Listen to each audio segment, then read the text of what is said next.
So I don't do that anymore. But today was, another 5 miles. It was pretty good. And Tommy, sometimes when I'm finished doing the 5 miles, I say, you know what? Let me just do a 400 at the end, one lap, to my mental psyche, you know, All right. because it's a track and field is a mental game, right? Agree. Agree. And you have to be able to run your best when you are tired. And push yourself. Correct is right. So what I tell myself is that, like when I'm running, I say to myself, I know that there is some point in time that I am going to feel very tired. But when that tiredness come, I'm going to deal with Mr. Tiredness. It's going to be a battle between myself and Mr. Tired. Because I know he's going to come, but I don't know if it's a he or a she. Right? But at some point in time when you're running, tiredness pay you a visit. And the people who are mentally tough can run with that tiredness, and normally the people that end up being victorious. So I just never allow the weather to stop me from running. So I just went out today, did 5 miles. When I finished, I said, let me run a 400, which is a quarter, just you know, for whatever it is. And it was pretty good. So let me see who was first in the village tonight. Nadia was Oh, first. the village sweetheart is back. Welcome back, my dear sweetheart. Thank you for being back in the village. I know it's going to be a great night. Yeah, she says, Ansem, good night. Tommy, good night too. Blessings. Same Diana, to good you. night Yeah. to you. She says, good night to Keisha, Lana, Judy, Rose. Good night to Rennie, Troy, Ellis, Ken, Albert, Vonnie, Hailey, Ulrich. I haven't seen Ellis in a while, man. My Hmm. partner from down in Sandy Grande, boy, Bizram, boy. Live Yeah. on the wreck, all the way from Sandy Grande. Yeah, boy. Some Welcome, people big say man. Sandy Grande. But it's spelled Sangre Grande. Sangre Grande. Is it Sandy Grande or Sandy Grande?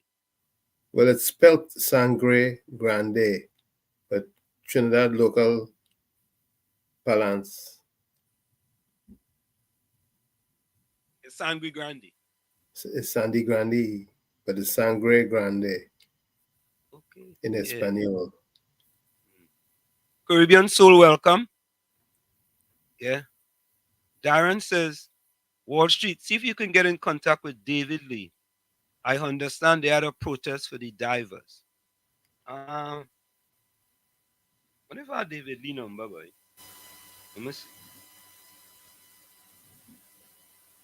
That might be one of the numbers I don't have them. Okay. Let me see if I could get it. Let's see. I think that might be one of the numbers I don't have. Someone can send it to you if they have it. Yeah. Let me see if I could send somebody, ask somebody to send it to me. Let me see if I could ask that.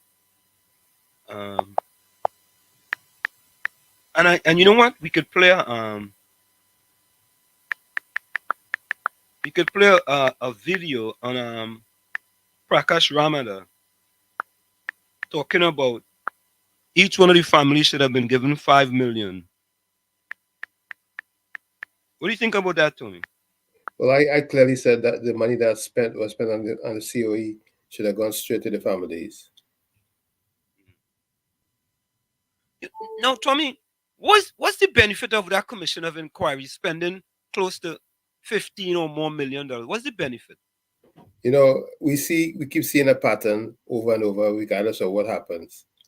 Money is just being pissed away on commissions of inquiries that net and basically do I have to say little or nothing. All they do is tell us what we already know. You know, they had a commission inquiry into CL Financial do. I think they spent, I think the chairman of this past commission inquiry said they spent about $500 million.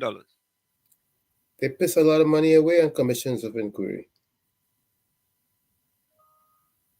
Over and over and over. Everything is a commission of inquiry.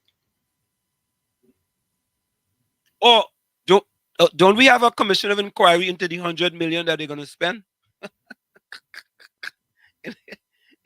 and they're setting up a body in order to figure out how they're going to spend that money. So they're gonna spend on how many million to determine how to spend 100 million.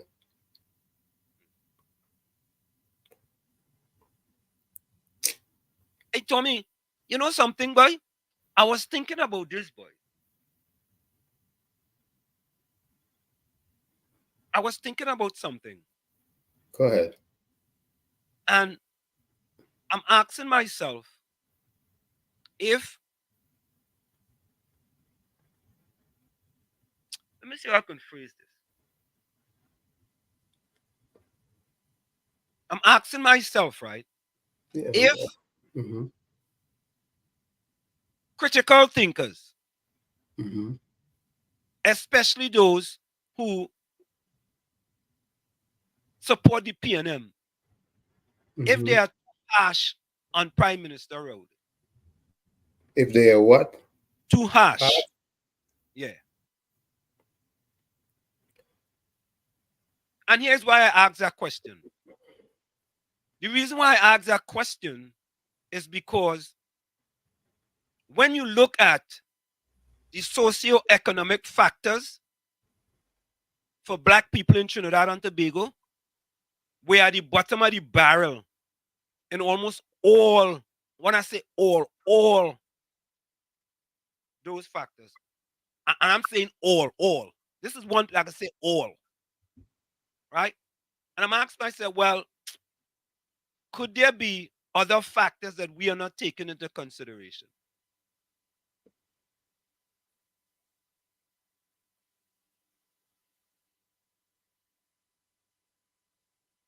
I mean, if we don't, no one can see everything. But to whom much is given, much is required. And uneasy lies the head that wears the crown.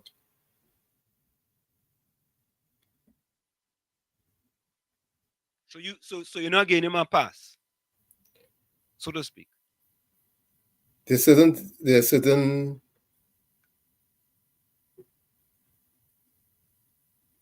certain things that come with certain responsibilities. Okay. Now, I asked that question because when I see things come out, Tony, I'm seeing too much of Black people not doing well. Did you see the 13 people that received president medals?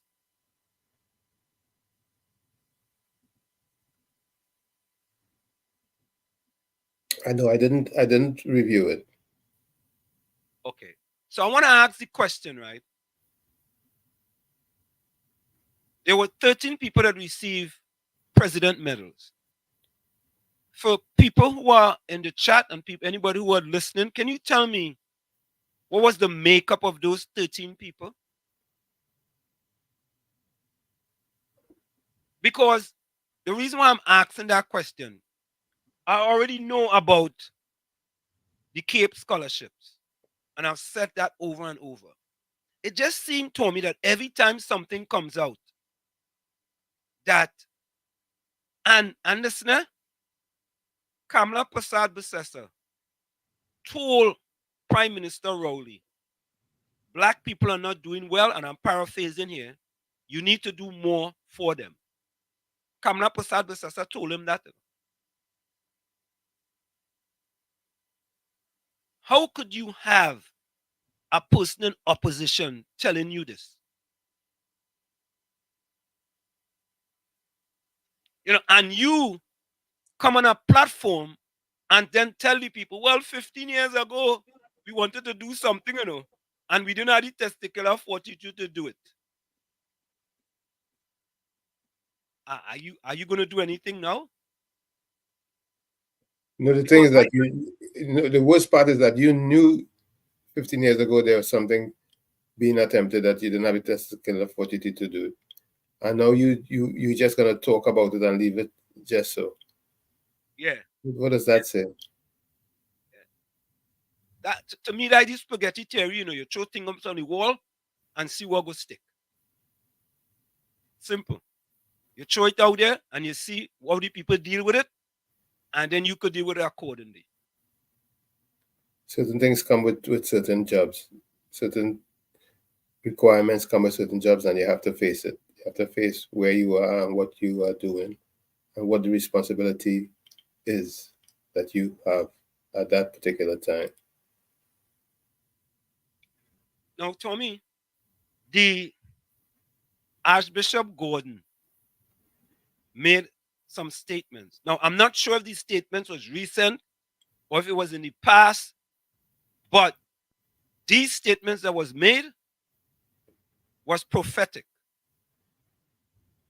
And it is my estimation we should be hearing more from people, the different churches and religion in Trinidad and Tobago.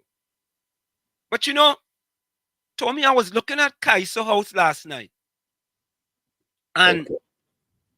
I want to say this.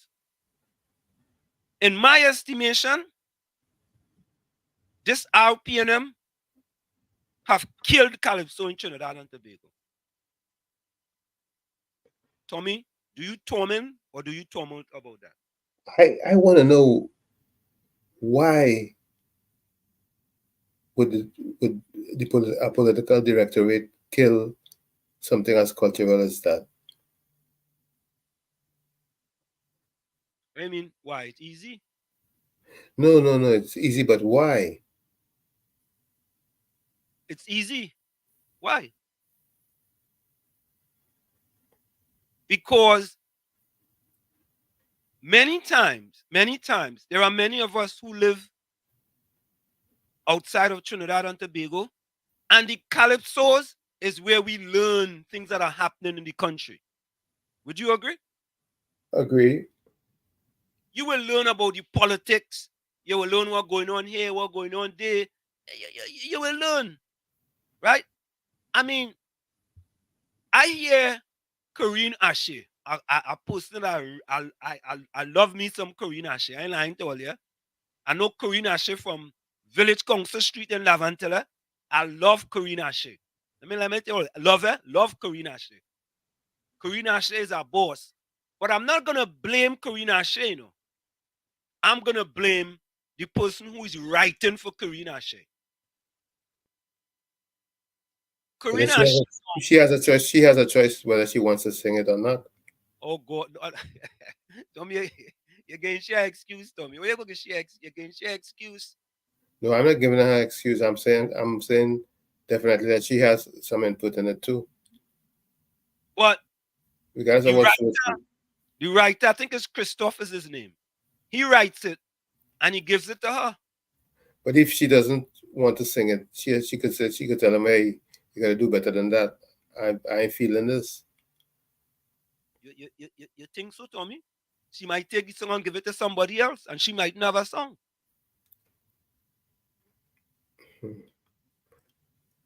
She has to get into the business of writing if she wants. Well, then she got to sit out the season for 2024. So, which one is it? Shadow sang Poverty is Hell. Right.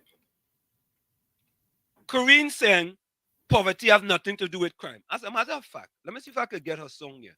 I didn't cue it up because I was just looking at Kaiso House and I'm listening to the Calypso and I'm like, wait, it's either the RPNM have put Calypso in the cemetery, or the writers of Calypso have put Calypso in the cemetery. Right? Because some Calypsonians don't write their Calypso. Other people write it for them. No, but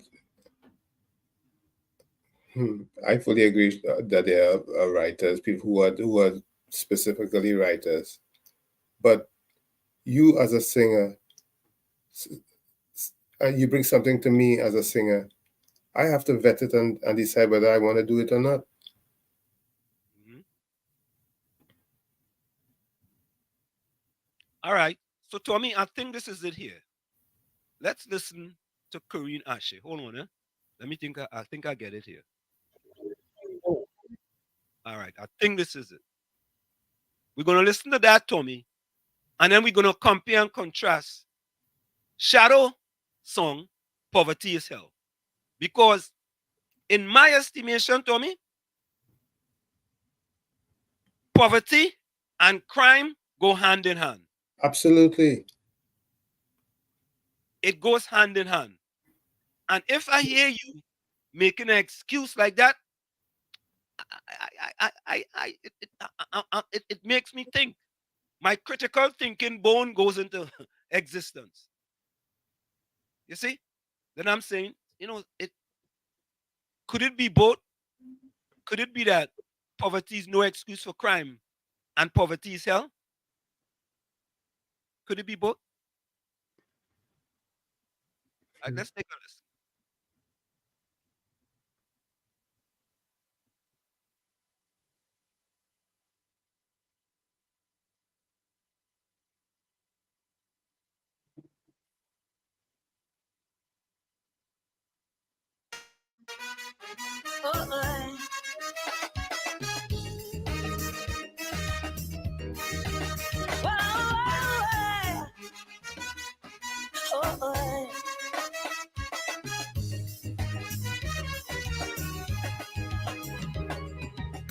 Lord knows I'm tired, hear it. Protesters daily declare it. Bedlam on Nelson or Beatam. When you are we shut down the program. Vendors from Queen Street to Charlotte. When they hot and ready to riot. But they what we do like they what we thief. Once I'm facing adverse conditions, crime is their fallback position. And to this mindset I just fall. Good grief, good grief. But I remember back in the 90s when they killed for Michael Hercules, shoot the famous prison commissioner.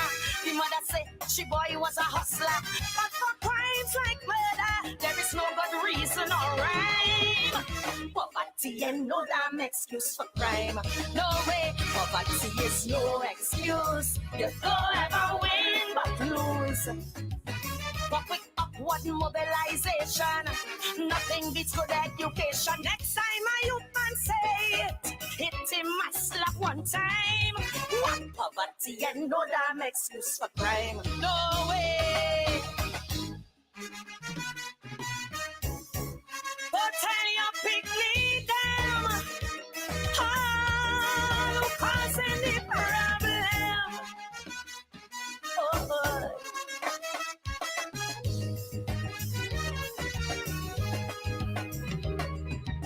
Met some youth men down on the bread line. Same song they sing and then rewind. Don't care for white pepper stat. Tell them to walk, they are want that. But to your face they will hiss first, right? If see people only miss out a fortnight. But they what we do, how they what we eat.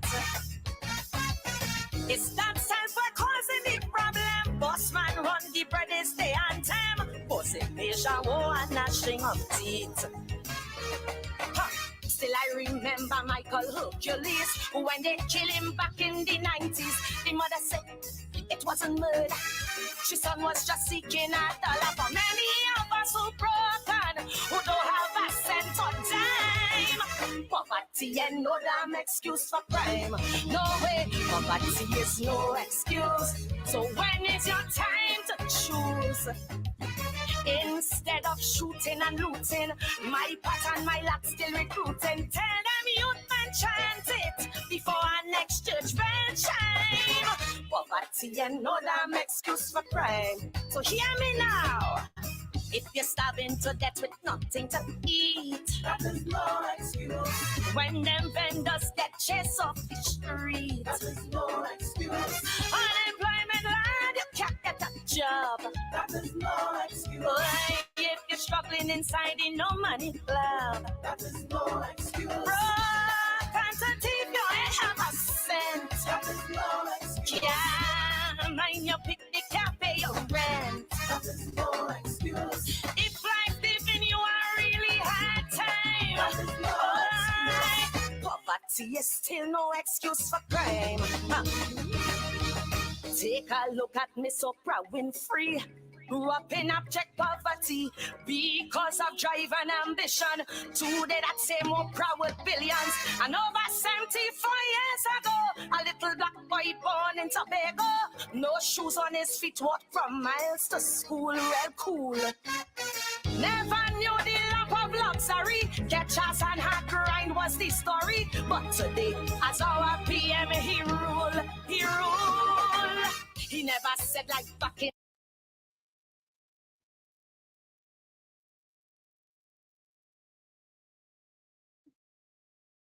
No volume. No audio. No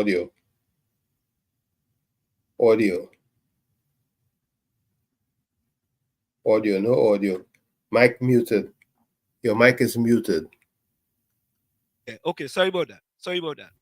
Tommy, I didn't listen to the whole song.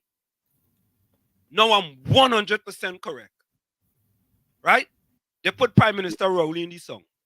That's right. You realize that? You realize that? Of course. Of course. So Karina Shea and Christoph, right? Or you're killing Calypso. Everybody singing for the supper. They're killing Calypso, Tommy. And I didn't listen to the whole song, Tommy. And now started to listen to it. I'd rather listen to the rest. Right? Talking about Oprah Winfrey. How many black billionaires they have in this world? Black female billionaires. How many? Christoph, nah. So what they're telling us, Tommy, is you see the 26% of black people living below the poverty line? No excuse for that. That is all your fault. That's their fault. There's no excuse for them. No excuse for that. You see the 18% black people unemployed in Trinidad? No That's excuse. all your fault. No excuse for that. You see, the black students who's scoring under 50% in the SCA, Tommy? It's their fault. No excuse for that. You see, the Cape will just come out with 100 scholarships and 72% of them are Indian. What is Tommy? No excuse. You see, the 65% or more black people that are being murdered in Trinidad and Tobago out of the 576. Fui. Tommy boy?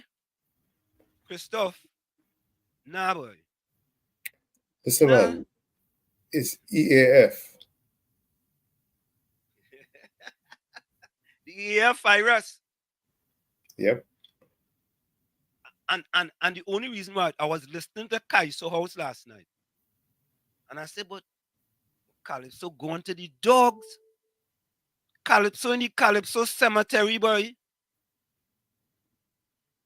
And you see, you just can't blame the Calypsonians themselves. Right? It's a combination. Yeah, well, they know if they decide to deal with matters as they are, they ain't getting out at the starting blocks. They're staying right in the starting blocks. In 2024, Tommy? Hey, it's just the way it is. Some things just never change. Poverty is no excuse for crime. Wow. That's how low we have gone in Trinidad and Tobago with Calypso. That's how low we have gone. Let me Shadow, listen. shadow turning. Let's take this call. Hold on.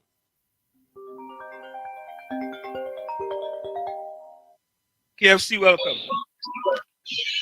So now Mr. Worship and then Mr. Tommy. Yeah. Mr. Worship, I took in the Calypso house last night there. You know Mr. Shaq Calypso, the boy man. Calypso really gone to the dogs, no issues, nothing at all. Nothing. Okay, so they balance the house, I know Calypso house. It gone to the, I hear Karina she's singing poverty is no excuse for crime. I said, but wait. And then I thank God she make it in life. She got an opportunity.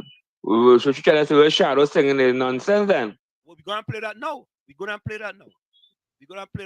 And KFC, they put Rowley, Prime Minister Rowley in the Calypso.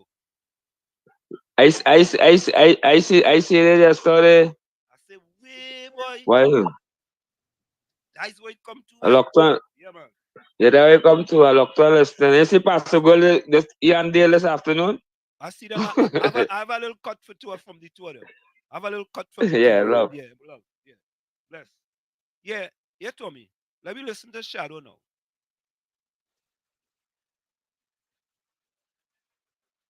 Oh, all right. That's my fault. I'm gonna put it up. Let me listen to a real Calypso. This is Calypso. Let me listen to Calypso. Right, Tommy? Yep. So, let me go.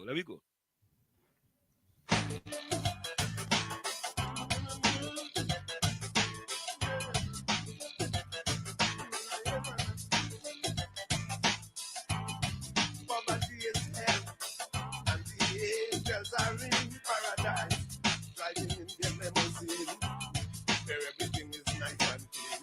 A poor man living in a teeny hut, children hungry, nothing in the pot. He gone by the neighbor to beg for some rice. The neighbor under pressure by things as nice. He gone in the big shot area to beg. A police put a bullet in his winnie leg.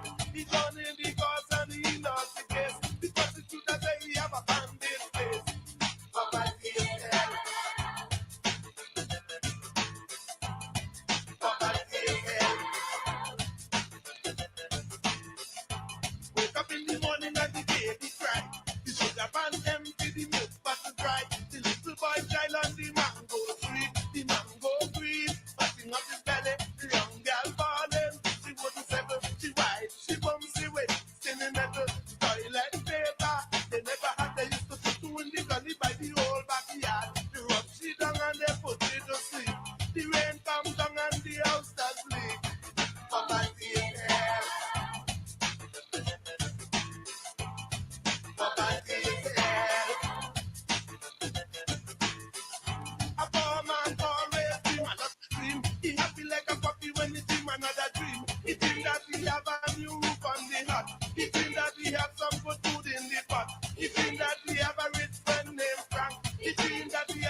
There you have it, Tommy.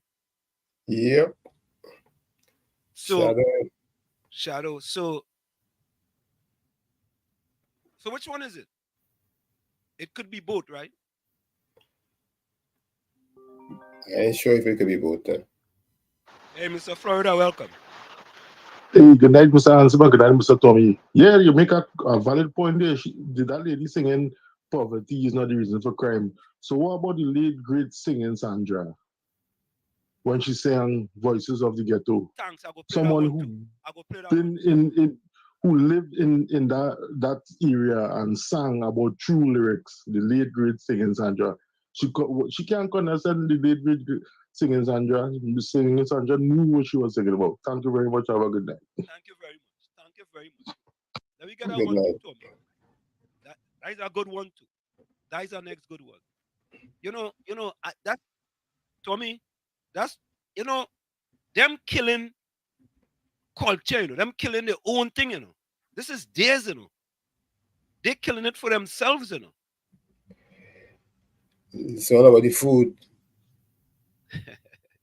Oh God, Tommy, you think it's just the food, boy? Let me get this next one here. Let me get this one here. Thank you very much, Mr. Florida. Let me stop this one. And let me bring in this one. Yeah. See, we are real. We are callers who understand the thing. And other people in the chat, or they could chime in too, Give me some other songs too, There are plenty,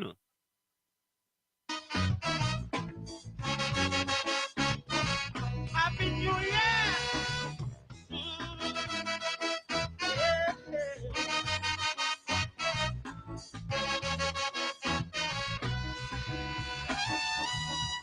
The sun rises slowly over the hill. Everywhere is gold and sunlight, but still, most nights with satyrs are crowded. Their days and doctors are shrouded. They don't smile and they never will. Only vultures get their fill. Empty promises is what they get. No running water from year to year. Hearts that no one desire. That if there is a Messiah, someday hear the whispered prayer. Come on, always parents can't see 10 people in a one-bedroom shanty. Boss to sell on the pavement, no vacancy, no employment. Cattle firecracker from gunshot. Let us know when things get hot. Afraid to look out my window, so your voice is strong. I hear you sing the chorus. Yeah, yeah. Oh, oh. Crying, crying, they're crying. Yeah.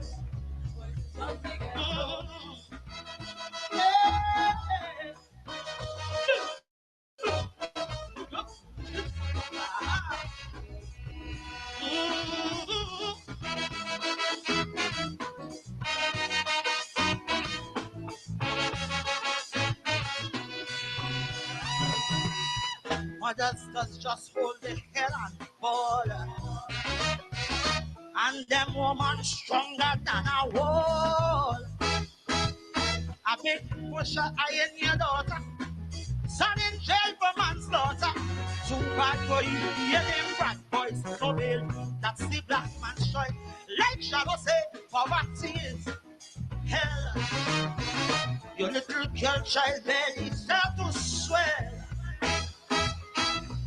Some say life is a cycle, but don't draw she no circle. Now will it all end on time could tell. Outside the siren keep howling, inside your belly will growling. Oh, this way very often, since you mentioned a coffee one night, in bed you're sleeping, next night is a way that you're keeping. So you pray to win the lotto, not to hear them voice. What they doing? I hear you. They're still crying. Yeah. Crying. Yeah, crying. Crying. Crying. Crying.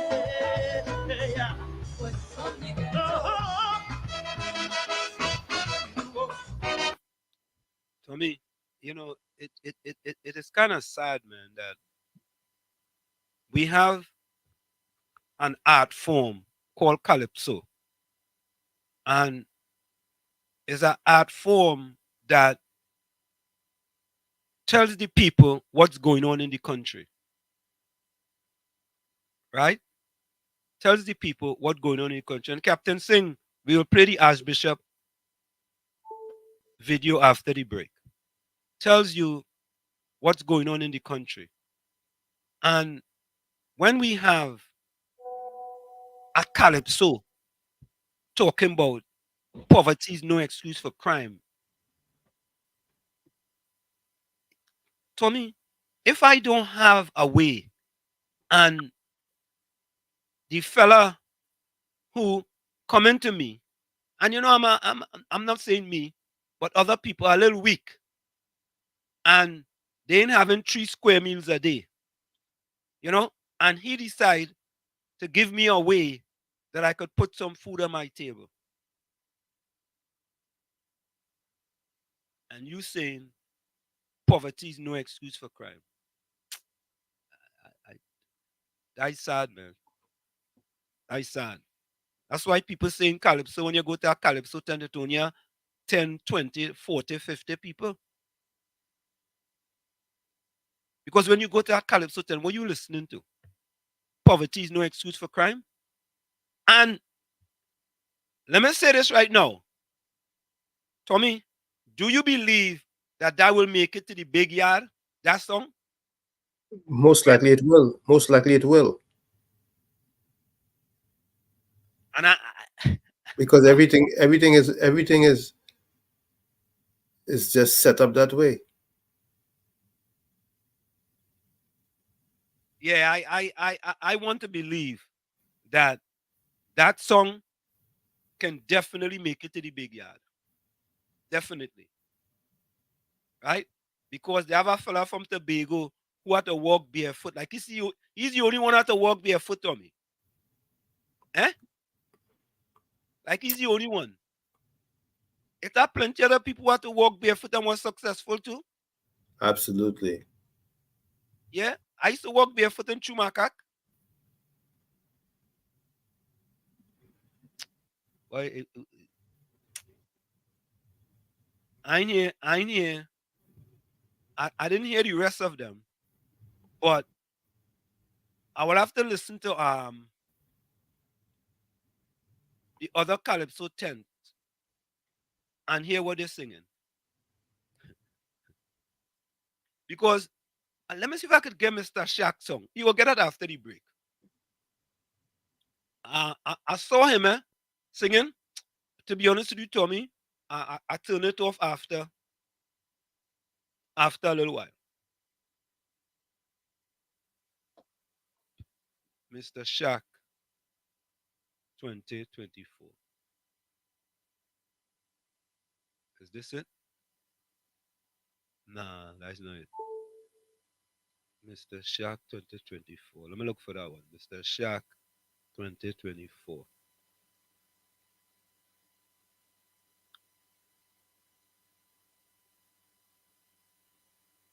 All right, I'll go play that one when we come back. The Return. And that's another calypsonian I really enjoy listening to his calypsos too, Mr. Shaq. I enjoy listening to his calypsos. So, folks, we're going to go for a quick break. It's In the Village with the DAT Triplets on WZYE 95.9 FM and streaming live on WZYE TV and WZYE 95.9 FM on Facebook. Subscribe to WZYE TV on YouTube and, follow us on WZYE 95.9 FM on Facebook. We're going to go for a quick break and we'll be right back after this. And don't forget, let me put up the numbers here that you can call. Here it is. The numbers are 973-868-1444. That's 973-868-1444. And 973-609-6509. 973-609-6509. We'll be right back after this short break. Stick and stay, don't go nowhere. You're listening to WZYE 95.9 FM.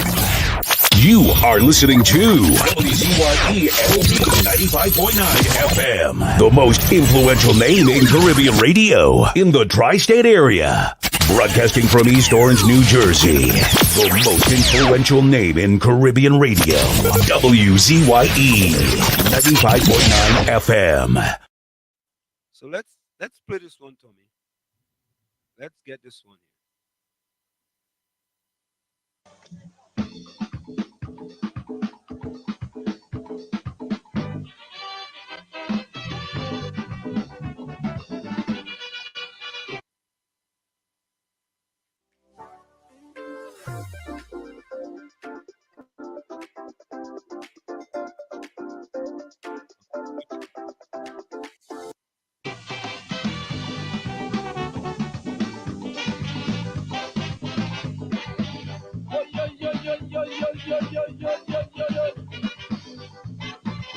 Bandits killing people like chicken, and the law ain't doing anything.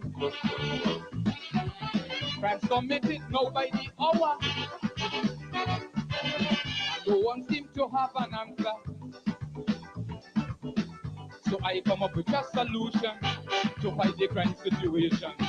The minister, open your head and listen to my little idea. Put me in jail and leave the bandits free. Only so we guarantee it. Put me in jail and leave the bandits free. No longer would we have to worry. In jail we get in protection, free food, medical attention, while justice sleeping, so to speak. Bandits how they play.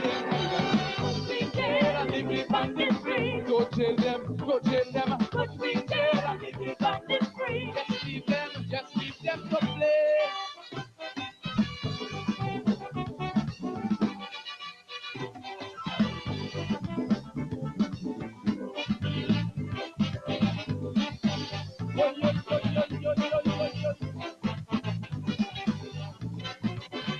Whenever they hold a criminal, just a few days prior to trial,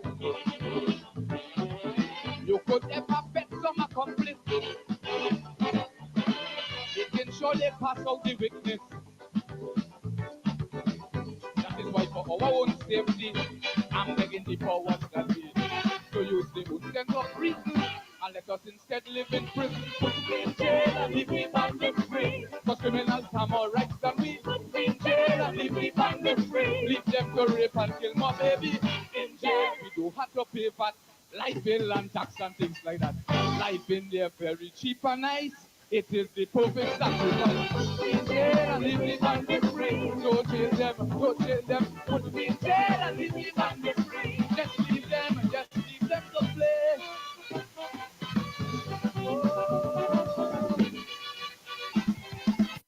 And of course, we are back with you. Put me in jail, Tommy, and leave the bandits free, boy. That's right. You might as well put me in jail and leave the bandits free. Yeah? So, Tommy, the captain made a comment. Archbishop talking about Pienism. Oh, God. Bye-bye. Captain using big words, but this is what Captain is talking about.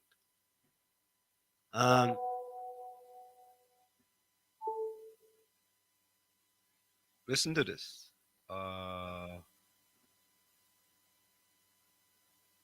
Here we go.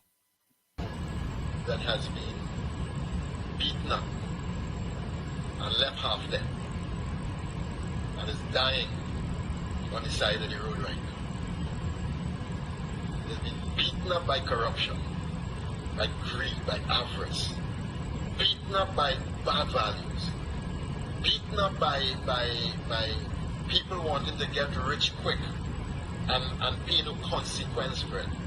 Beaten up by hedonism and pleasure and people wanting to just have pleasure and do whatever they want to do, wherever and however they want to do, without any moral restraints whatsoever. Beaten up by power and an abuse of power, not using power for the sake of helping other people to become better people. It's Trinidad and Tobago who is at the side of the road right now. And you and I, brothers and sisters, are the ones who have to stop a little while and start caring for this patient. because the patient is in peril. The soul of this patient is in deep, deep peril. I don't know that there's been a time where the soul of Trinidad and Tobago has been in the deep peril that we are in right now. Corruption runs right through this country. You can't get justice at any level of this country. At no level you can get justice. Corruption at every level. Hedonism so blatant.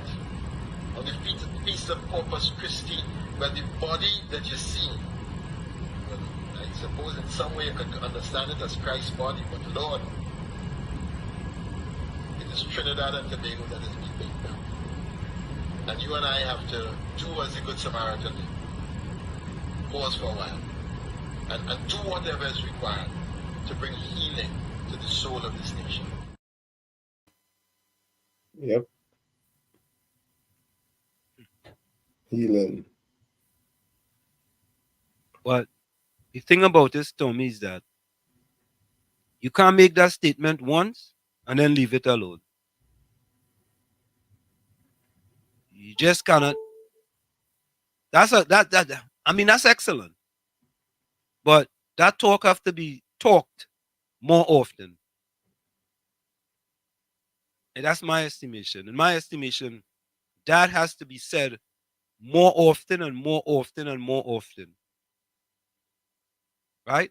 Part of his preaching on Sundays should include something to that effect. Because, as a matter of fact, Tommy, let me play this here for the first time. You know, these things are prompt. These things are prompt here, right? We have a clip here on corruption based on the Corruption Perception Index. You know, we just do our own thing in here, right? We just do our own research. We just do our own research. We don't just have to take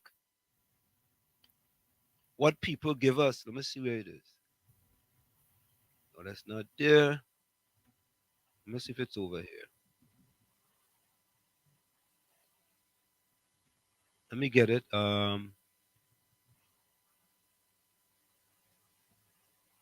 Okay, where is it?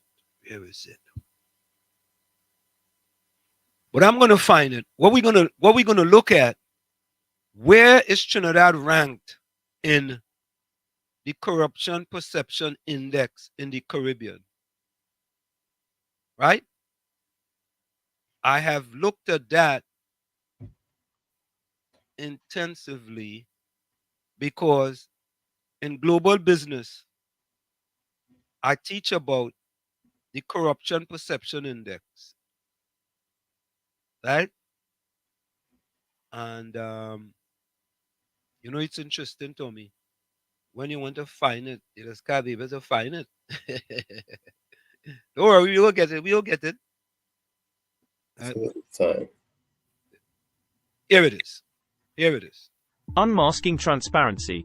Trinidad and Tobago's struggle with corruption, ranked as the 4th most corrupted country in the Caribbean. In the realm of governance, the Corruption Index stands as a beacon, shedding light on the perceived levels of corruption within a country's public sector. This index is crafted through meticulous surveys and expert assessments, offering insights into the complex tapestry of a nation's ethical landscape. As we delve into the latest available data from 2022, a stark portrayal of the Caribbean country's standings emerges, with Trinidad and Tobago securing the 9th position, boasting a score of 42 out of 100.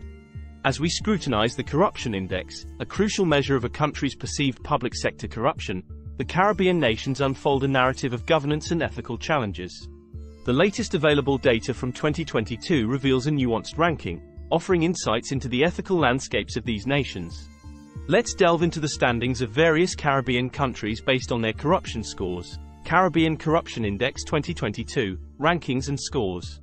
Barbados. At the pinnacle of the regional ranking, Barbados boasts a commendable score of 65, signaling a relatively low level of perceived corruption in its public sector.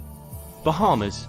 Following closely, the Bahamas secures the 2nd position with a score of 64, reinforcing the region's commitment to transparent governance. St. Vincent and the Grenadines. With a score of 60, St. Vincent and the Grenadines claims the 3rd spot, showcasing a higher level of ethical governance. Dominica.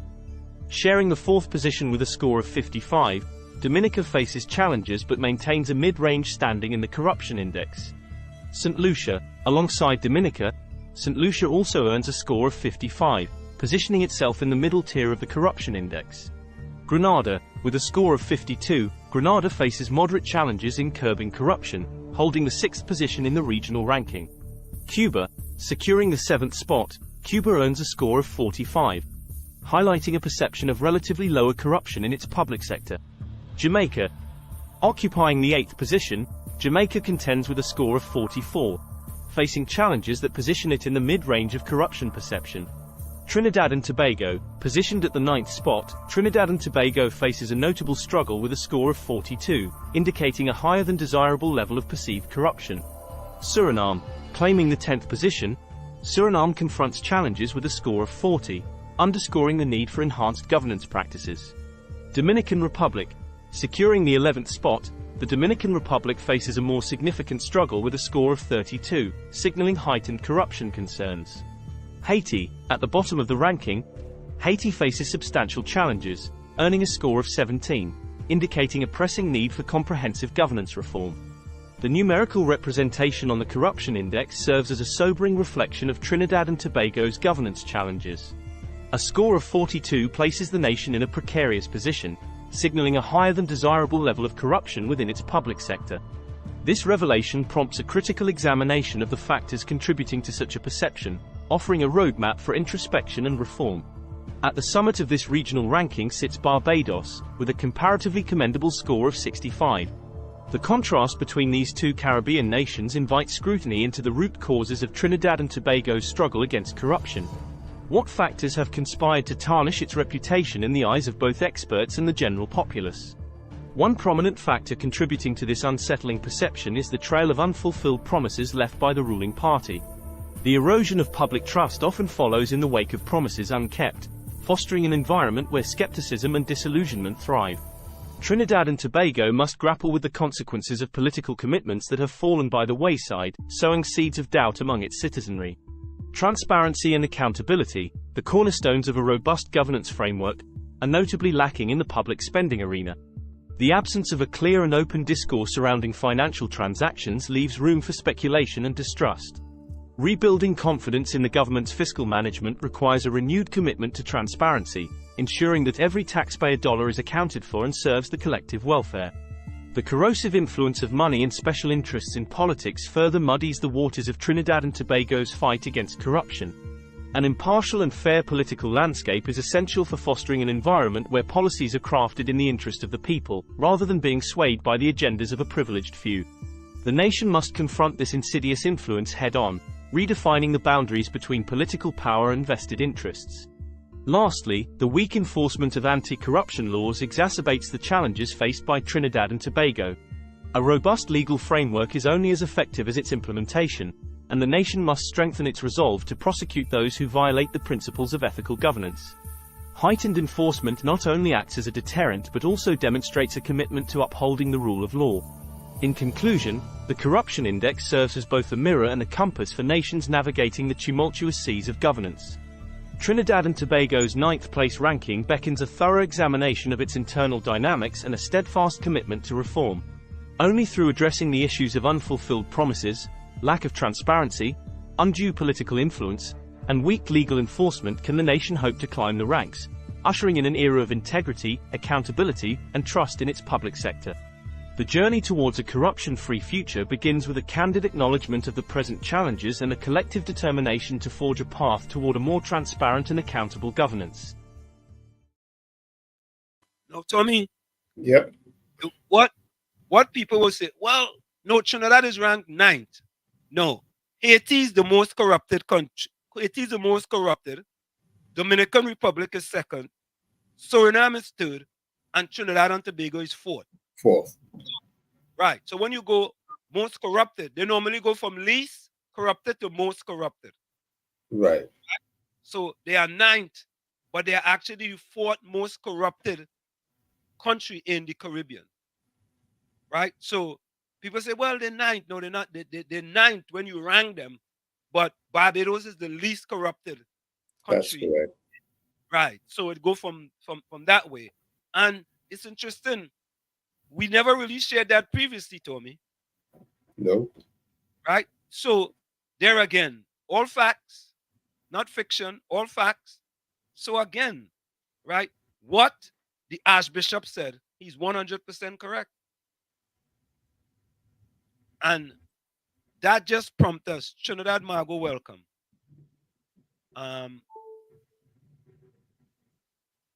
Caribbean so says Wall Street, our PNM supporters still talking about 3 days money.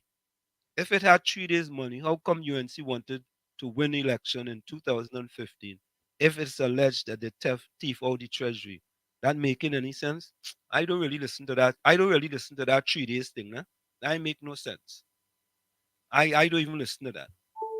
You know, why would you even listen to something they're talking about? There was 3 days left in the treasury. I mean, I mean, I don't know how people can really throw that around and use that as a, yeah, but there's only 3 days left in the treasury. Well, guess what? They know the people are gullible, so they throw that at them. Correct is right. Correct is right. You know, again, you throw out things for them, and them just continue to just run with it.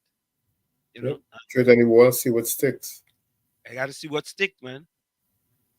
You know, and so when we look at corruption, right? And you know, it's funny, right, Tommy?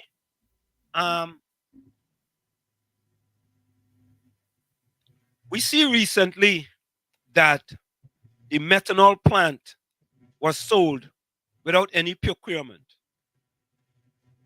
right? They picked someone and they sold them the assets, right? I mean, so CL Financial Assets, right? And I'm like, I thought we had procurement. Recently, we passed procurement bill in Trinidad and Tobago. I guess I missed something.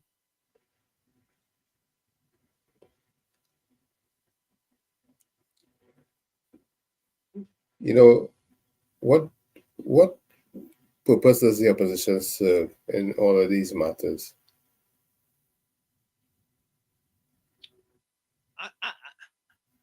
I want to think, Tommy, that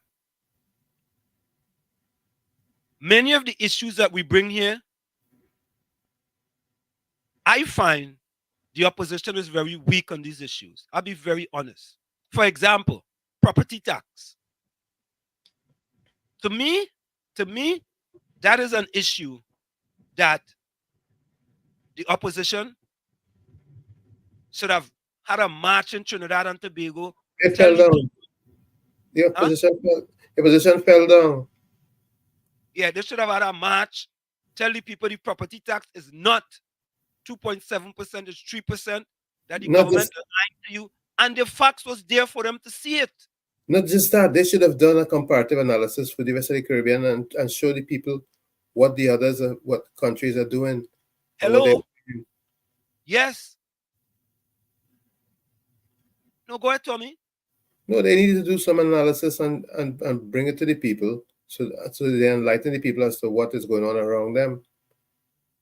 And we did that comparative analysis. We did it. Are we the opposition?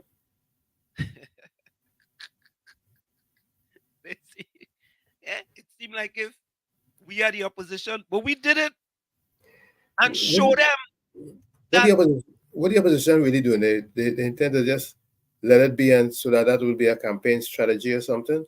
I don't know, but the people of the nation need.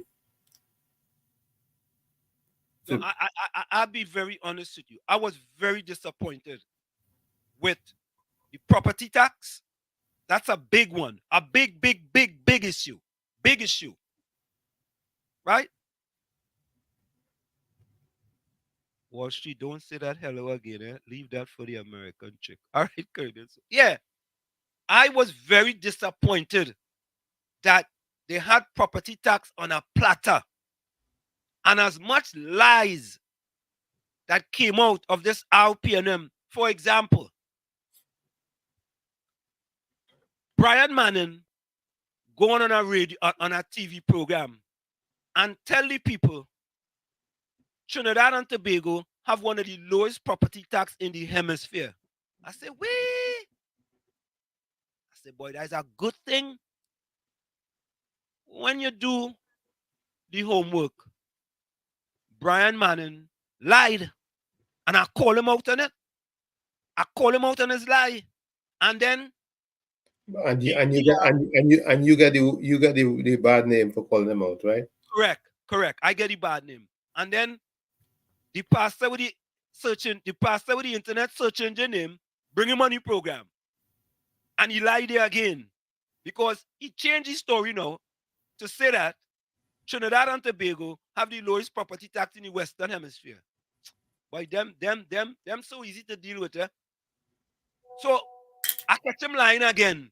Because like he didn't know that all them Caribbean islands is in the Western Hemisphere. And the United States of America is considered to be in the Western Hemisphere. Right? And the highest tax in the United States is where we reside, Tommy, in New Jersey. New Jersey, yeah. Which is 2.47%, if I remember correctly. Right? So he switched that again. He went from that now to say it's 2.7%. And I've made a call to anyone in Trinidad and Tobago. Anyone. Give me your annual rental value, and I will tell you your property tax based on 3%. Right? So Tommy, it can't be two of them, right? It can't be 2.7 and 3%, right? It had to be one or the other. No, but Caribbean Soul. What? The opposition is there to keep the party in check. Make sure the information they are giving to the public is correct. The information that was given to the public about 2.7% was wrong. Totally wrong. And in my estimation, Tommy, you could give out your own opinion. The opposition should have corrected that. No, but even further to that, they should have made some comparative analysis for the public as to where we are compared to our neighbors. Yes. And in addition to that, Tommy, they should have said, right, whether there are 4 residential property being taxed first and why commercial property tax wasn't taxed first. Yep. They showed us that they're irresponsible. I mean, those of us who are thinking. Even more, right? They should have asked for a clarification. If you have a parlor at the bottom of your residence, if that is a commercial property or if that is a residential property. When it comes to the property tax issue, the opposition fell down on the job. No, they fell down. They absolutely fell down. No doubt about it. Cameron, welcome. Yeah, but the opposition has called many protests. They call on people to come in front of Parliament and protest. But not much people came out there. Like what the government doing is only affecting a few. Well, Cameron, welcome. Cameron, let me say this. If the opposition call a march and the MPs for the opposition show up, that's enough as far as I am concerned.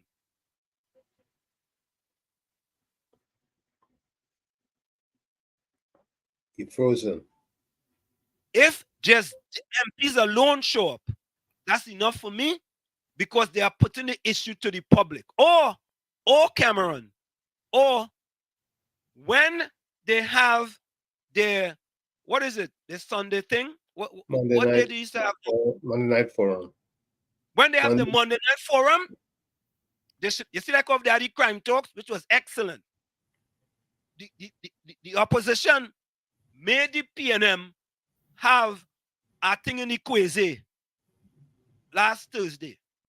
The opposition crime talks made the PNM, actually made the Prime Minister have a press conference, a post-cabinet briefing, and a meeting in Ikweze.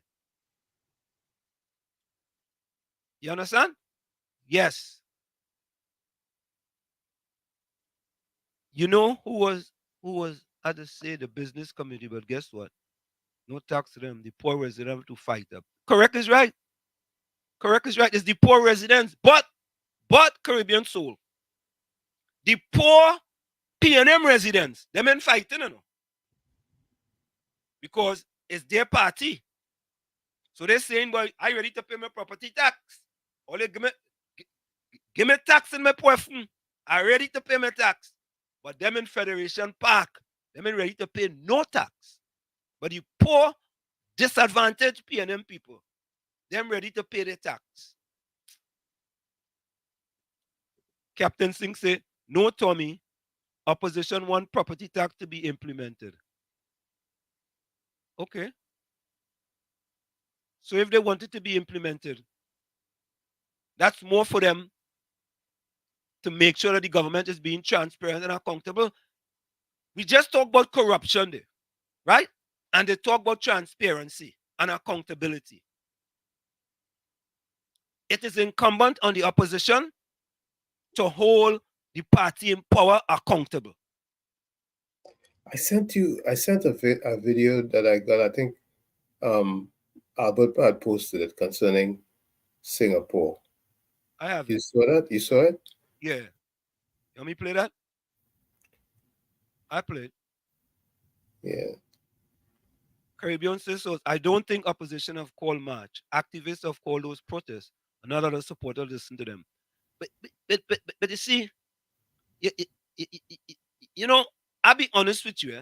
You know, if I lived in Trinidad, me personally, I would have been a one-man band of protests. I don't need a whole line of people to have a protest. We don't need a whole line of people to have a protest. What we need is consistency. We have a protest today, and we're done. What about the what about that movement with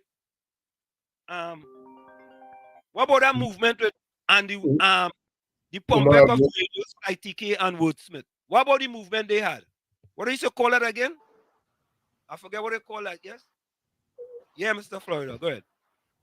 Yeah, good evening again, Mr. Hansen and Mr. Toby. So, Mr. Hansen, I realize one thing in Trinidad and Tobago politics, right?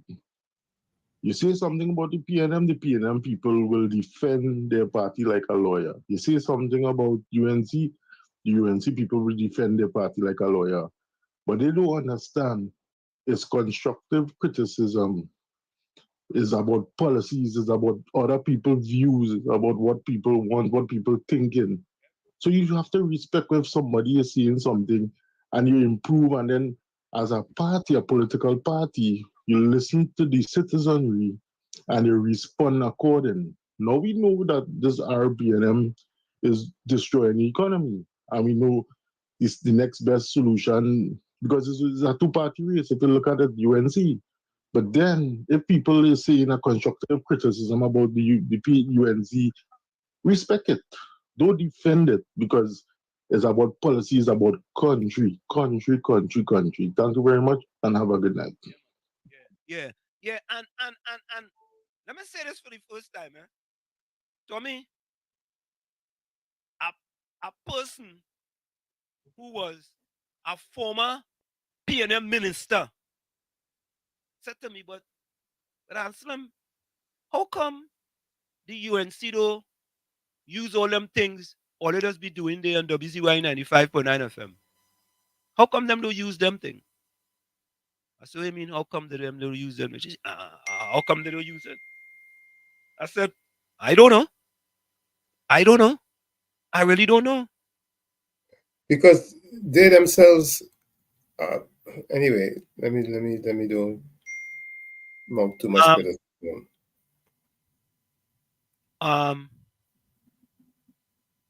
Cameron says, I agree, but the opposition have made it clear they don't support property tax.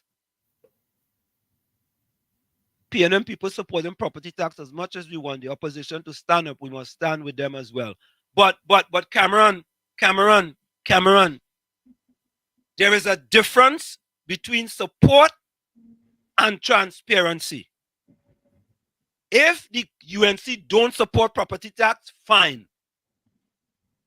But even though they don't support property tax, the RPNM line, and you let them get in away with line because you don't support it, well, then what good are you? Eh? Tommy, if I in power and you in opposition, and I could lie, and because you don't support what I talking about, you allow me to lie to the people. What kind of confidence they go have in you? You know, they have to show that they are pragmatic.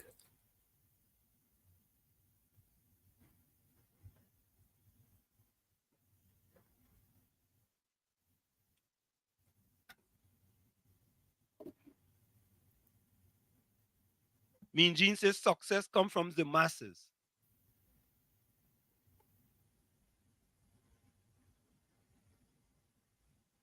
Okay. What does that mean, Tommy? Success. What does it mean? Yeah. Success comes from the masses. Yeah. What is he saying, that in order to have a protest, you have to have 25,000 people in order for you to be successful? I don't know what he's saying.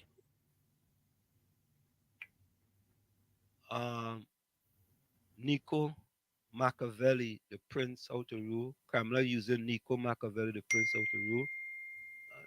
I don't know what that means. Wall Street, what is your views on one man, one vote? Do you believe that can be implemented to the Human Rights Act, where election is won by the majority of vote in the whole country?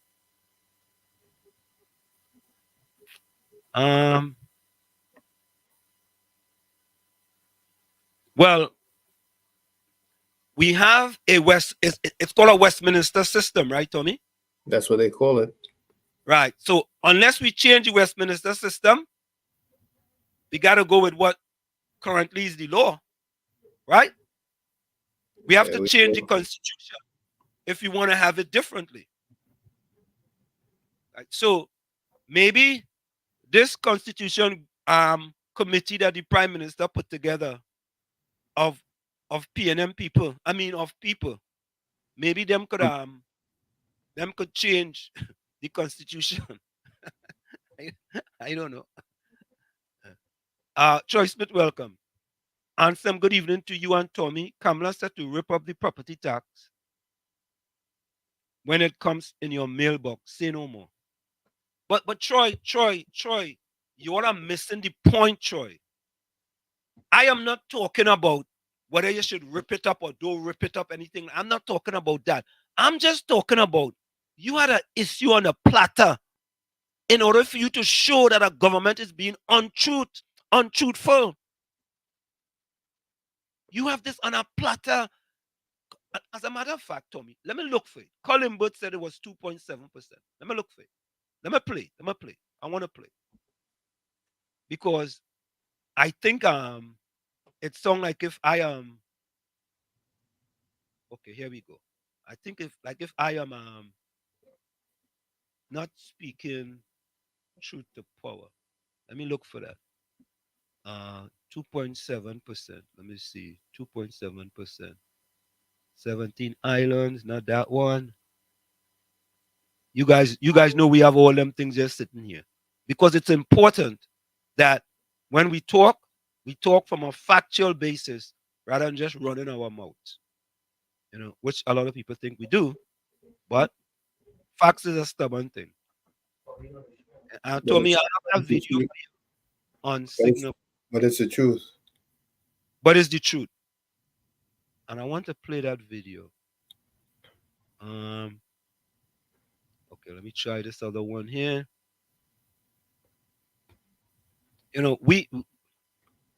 We have to hold our politicians accountable. On either side of the fence. On either side of the fence. And we need, if there's an opposition, they need to be pragmatic. Yes. And they need to hold the party in power accountable.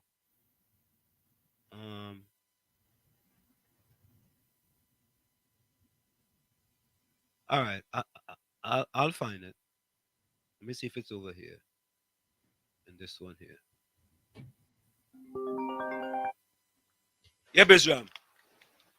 Yeah, good night, good night. I suggest you give Kamala a call because the listeners and him cannot answer that question concerning the property tax. You feel so? Call the leader of the opposition. Don't they have something You hear tonight? me? Don't they have something tonight? They have something tonight. It's Thursday night. Don't they have something tonight? No, me, I've heard that. Huh? Did someone send Not us? in my opinion, me, I see nothing close up. So check and see if they have something tonight. If they don't have anything, then I'll call. And next thing again, the if you had to build a big house, costing about 40 million, right? You could sell a raffle ticket, you know. A good salesman is Heinz. He sell a raffle ticket and build Balize house. You hear that? Check that day. Rowley say that. Rowley say a good salesman is Heinz. He sell raffle ticket and build Balize house. He said that. Fact check that. Yeah. We go fact check it, Bishram. Yeah, man. Yeah, man. Bless. Yeah. Thank you, Bishram. Bishram say he sell. Oh God. You sell tickets to build Bali's house. Bill Bali's house. Nah, they sell no tickets. You know. Yeah. But Tommy, we are balanced here, right? We try our best. Yeah. You know, I do have a problem with them building Bali's house, to be honest with you. No, they have to do what they have to do. I just feel like, yeah, they have to do what they have to do. They empower, and they're going to do whatever they have to do. So, to me, if they are doing stuff underhanded, they should do an investigation and figure out whether they're doing it above board or if it's anything underhanded. Is it here? Hold on, let me see. The finance minister of Trinidad and Tobago, Coleman Burt, has been accused of misleading the public by stating that the property tax rate is 2.7% when it is actually 3% based on annual rental value after a 10% deduction. This is a serious issue as it undermines the trust of the citizens in the government and can lead to a loss of faith in the democratic process. The minister's statement is misleading because it is not accurate. The actual property tax rate is 3% based on annual rental value after a 10% deduction. By stating that the rate is 2.7%, the minister is providing false information to the public. This is unacceptable as it can lead to confusion and mistrust among the citizens.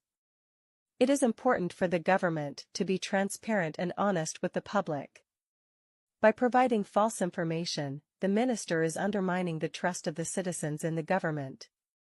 This can lead to a loss of faith in the democratic process and can have serious. There you go. You see? So what we are saying here is very, very clear, right? You know, yeah, Mean Gene. Mean Gene said, you said if you were in TNT, you would have been a one-man protest. Every day, Mean Gene. Yes, every day. Every day. Every day. Yeah? Every day.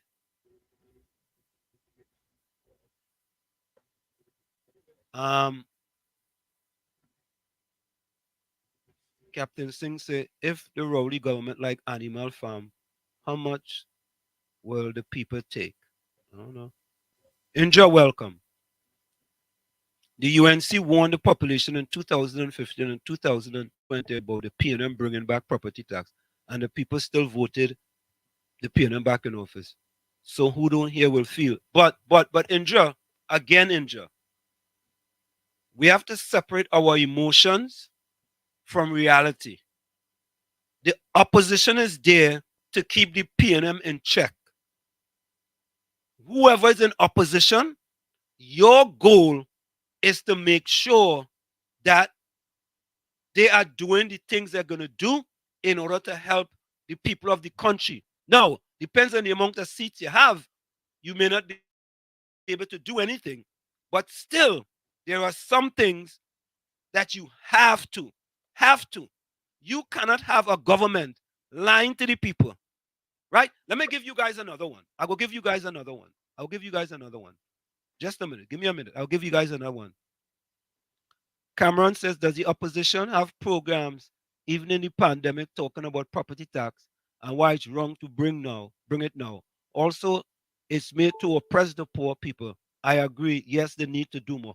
And Cameron, we have said that the property tax is oppressive and regressive. We have said that over and over. Correct, Tommy? That's correct. We have stated that over and over and over. Right? The property tax is regressive and oppressive. Well, Mean Gene, I would have been a one-man protest. And I show Mean Gene, if you was there, you would have been with me in spirit.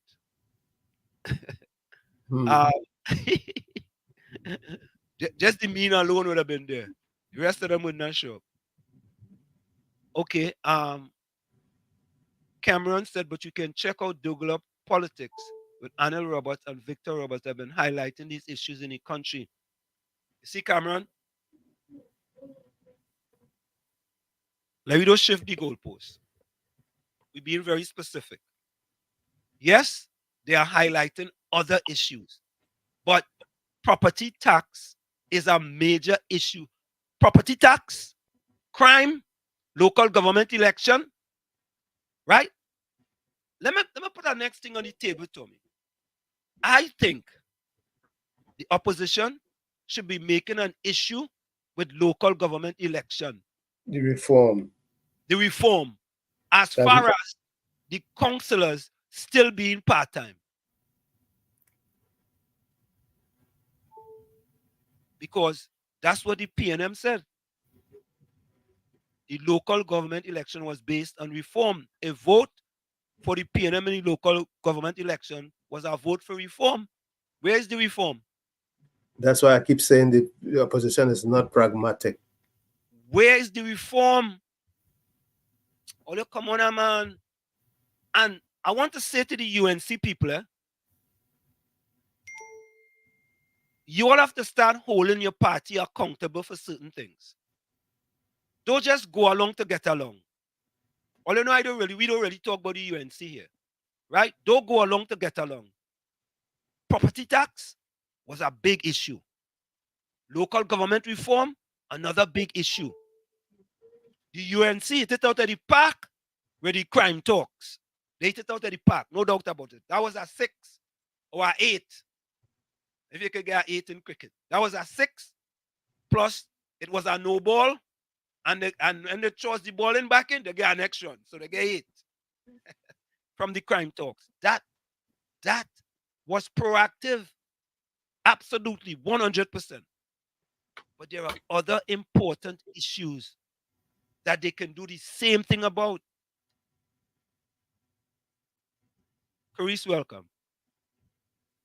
Wall Street, so correct. I don't have a problem with Balize House. I know when my UNC party return, I want them to build. Yeah, if the UNC return, or they build a UNC complex, wherever it is, me got no problem with that.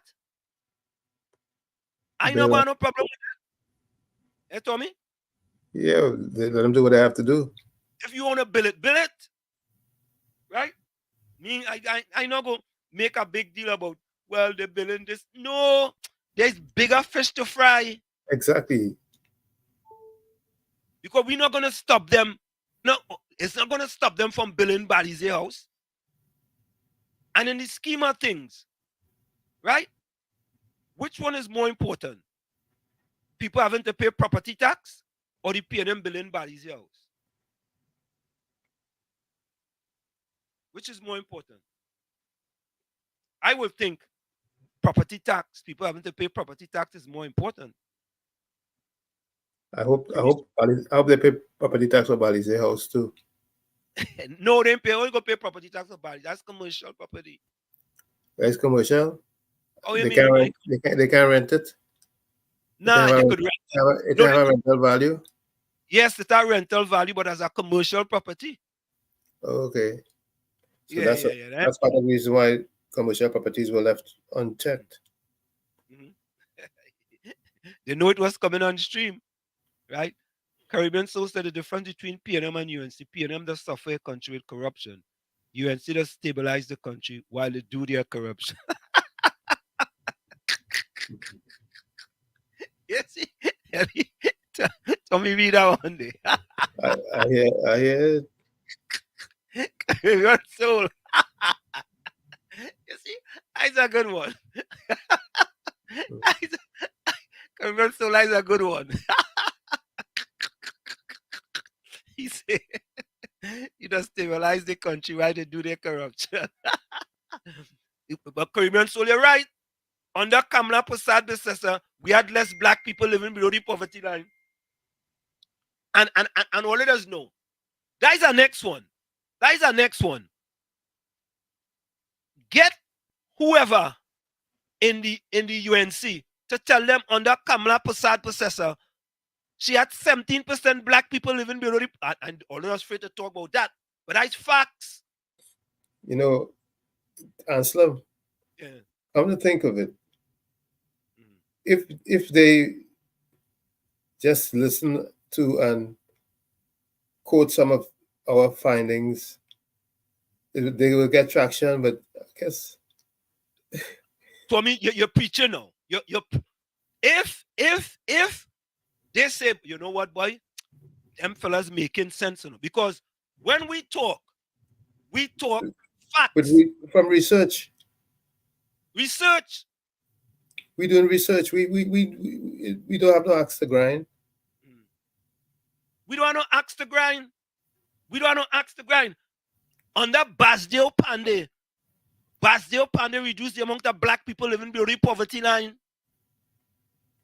The only person in the last 20 years in Trinidad and Tobago that increased the amount of black people living below the poverty line is Prime Minister Rowley. This is facts. With these statistics, I will guide you for you. Wait. I just have it sitting on right here, you know, Tommy. But like, I don't know, my wife hide it from me. Oh, here it is. Here it is. Basdeo Pandey, 1995-2001. Reduce it from 23.4% to 19.8%. Patrick Manning, and even Manning reduced it from 25.2% to 23.4%. Kamala Prasad predecessor, from 19.8% to 17.3%. Prime Minister Rowley, from 17.3% to 26%. More than 50%. These are facts. These are facts. Only don't run away from facts. And I tell all you, I have never supported another party in Trinidad other than the PNM. I don't support the RPNM. These are facts. Anymore. And I've said this. I am the only person on radio saying this. Black PNM people rather suffer under a black prime minister than to prosper under an Indian prime minister. Them can't say that because the facts are there. The facts are there. So, and I've told the people 35 years ago before I get married, my mother-in-law told me a liar has no memory. So if I give you guys these facts, I don't remember anything because it's not going to change. It's not going to change. So I want you guys, right? I want you guys to, call up your UNC representative and say, boss, all you listener, man, all you better listen to them fellas and them, because them fellas and them speaking truth to power. People may not like it. You understand? Right? Cameron says, so true, they say UNC thief, but we did not know there's still a leave government. We're only here 9 years now, and we have more homeless and poor people right now. I want to know who really thief. Most in the history of Trinidad and Tobago. And not only that, if Trinidad and Tobago had a murder Olympics, under Prime Minister Rowley, we would have get gold and silver for the two highest murder rate in the history of Trinidad and Tobago. The other one was 550 under, I think, Patrick Manning. Those are facts, you know. Facts are stubborn thing, you know. It's just stubborn, you know what I mean? Yeah. And that's all we are trying to bring. We're not like the rest of them. Them does just come and throw things up on the wall and see what goes sticking. You know? Right? So, Tommy, a fella come today, right? And he would tell me, why you ain't play the whole thing, right? So this is what he said. Right? He said it. They say, oh, play the whole thing. I said, but this is what he said. Let me get it for you. I don't know whether he was joking or whether he was serious, but I don't know if them fellas joking or if they'll be serious. I don't know. Where it is. I think I put it over here. I mean, we have so much videos, eh? So many. There's so many, but we just had to go. Sometimes we had to go in the archives to get some of them. No, not that one.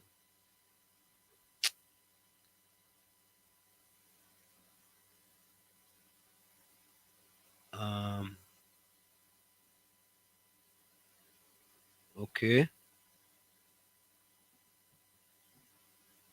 All right. Okay, here it is. I am stupefied. No, we don't. No, but no PNM people are dunce and stupid. I am stupefied. No, we don't. No, but no PNM people are dunce and stupid. I am stupefied. No, we don't. No, but no PNM people are dunce and stupid.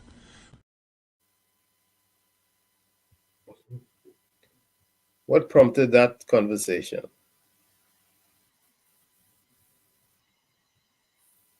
Huh? What prompted those statements? I don't remember, to be honest with you. But it seemed like if he was trying to make a joke, right? Yep. But to me, Tommy, you have to be careful with when you are making certain statements because you're on the radio, you know. And you have to be impeccable with your words. There we go. He hasn't heard what I had to say in the past, so anyway. Nah. If it was Mr. Rooster go here where you say. But not he. You know? Mm-hmm. Oh, Tommy, this is the okay. This is the video I was talking about with respect to the listen to this. President's Medal awardees are being praised by President Christine Kangaloo for excelling during a distressing time. She said the awardees for 2021 and 2022 overcame challenges related to the pandemic and deserve their reward. Sinalala reports. You young people are wise investors. You put in the resources of your time and hard work and sacrifice sleep and fun with your friends in order to reap a most magnificent reward. President Christine Kangaloo hailed President's Medal awardees for overcoming challenges faced from COVID-19 and adjusting to ensure their success was not hampered. You kept that call alive, put your shoulders to the wheel, and you not only overcame the challenges of the pandemic, but you excelled. TTT News spoke with several awardees who said it was a dream come true, with the medals just the icing on the cake. Well, my mom actually got the call. One of our teachers called and told her And she was like, Nick, should I win the president's goal? I was like, no, Mom. And she was like, yeah, you win it. And I was like, oh, okay, all right. Yeah, you know, it's like a little bit unbelievable. It's kind of overwhelming and surreal, but, you know, I really appreciate this medal. And it, you know, signifies all the hard work that I put in. I won the President's Medal in 2021, so it's 2024 now, and the feeling is no less intense than when I first got the news. The oldest awardee was 50-year-old Lisa Allen Agostini, who received the President's Medal Gold for technical and vocational studies.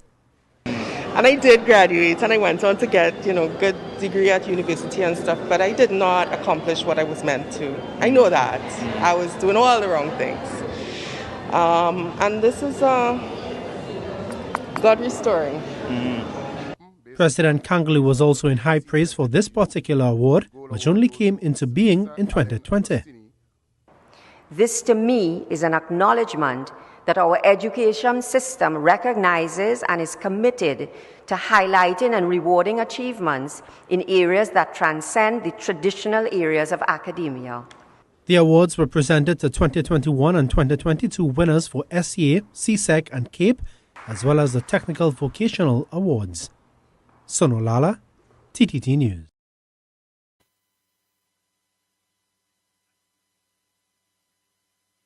Yep. Your mic's muted. Yeah, sorry about that. Yeah, this is what I was talking about. This is about Trinidad and Tobago. And we have to see that. What can we do in order to bring the group that's at the bottom of the barrel up? Something is missing. Something is missing. And somebody just sent me this here. I think, Tommy, that Trinidad and Tobago have to start to go on a campaign to change some of them streets' name and all them kind of thing. You understand? Like Duke Street, Queen Street, Charlotte Street. Right? I want you to listen to this. The first police force in Trinidad was established by Sir Thomas Picton. He was the first British governor of Trinidad and Tobago. Back in 1797, the population was 18,000, and it was mainly French Republicans who didn't like the British. The police force had a police chief and 8 officers. Picton built gallows in front of the government house, and apparently he used to hang people left, right, and center. Famous for his cruelty, he even hanged a 12-year-old named Louisa Calderon from a roof. He hanged her by her hand to confess to a theft. And the British were like, "Jolly great job, Picton. We'll even name a street after you." It's 2024. The population is 1.5 million. And the Trinidad and Tobago Police Service has 6,500 officers. Red Wall News. And we still have a place called Picton Hill. Picton Street too? Picton Street too, yeah? Imagine that, Tommy. Yep. Master, they're not done, Tommy. Well. Well. Well.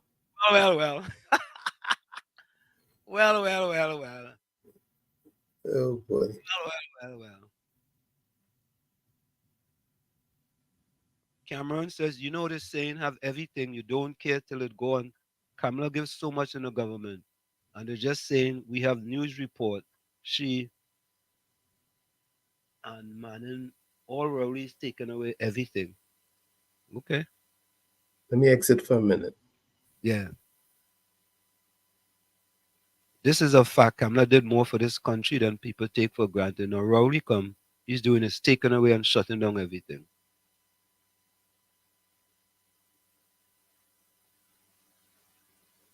I know a lot of people, but the thing about it is that when we give facts, a lot of people can't deny the facts. So folks, we're going to go for a quick break. It's In the Village.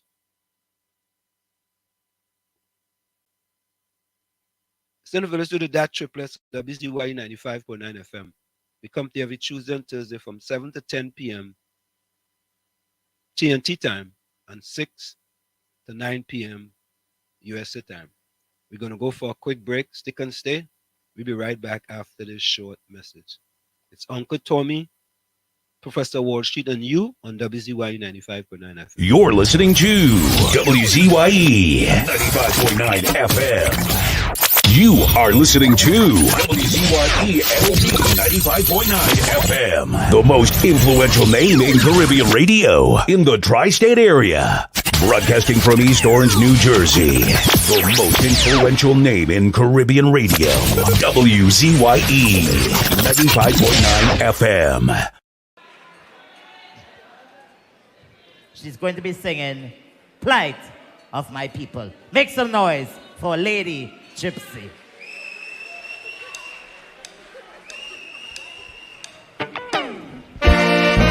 No plight of my people.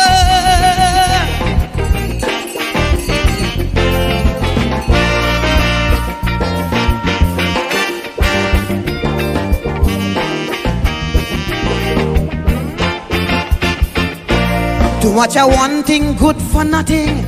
Too much a good thing never enough.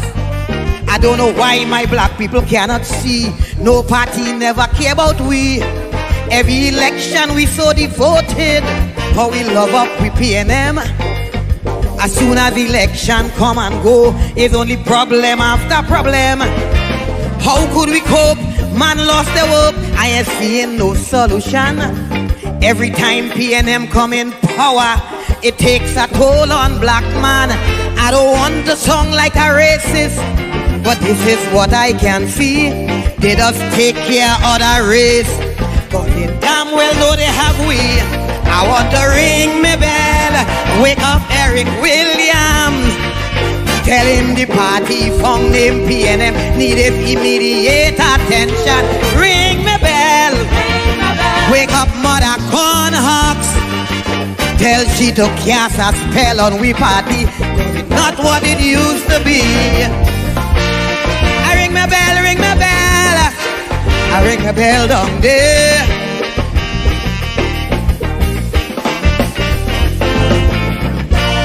I ring my bell, ring my bell. I ring my bell down.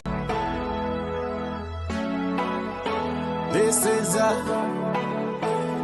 is oh Lord, Trinidad and Tobago.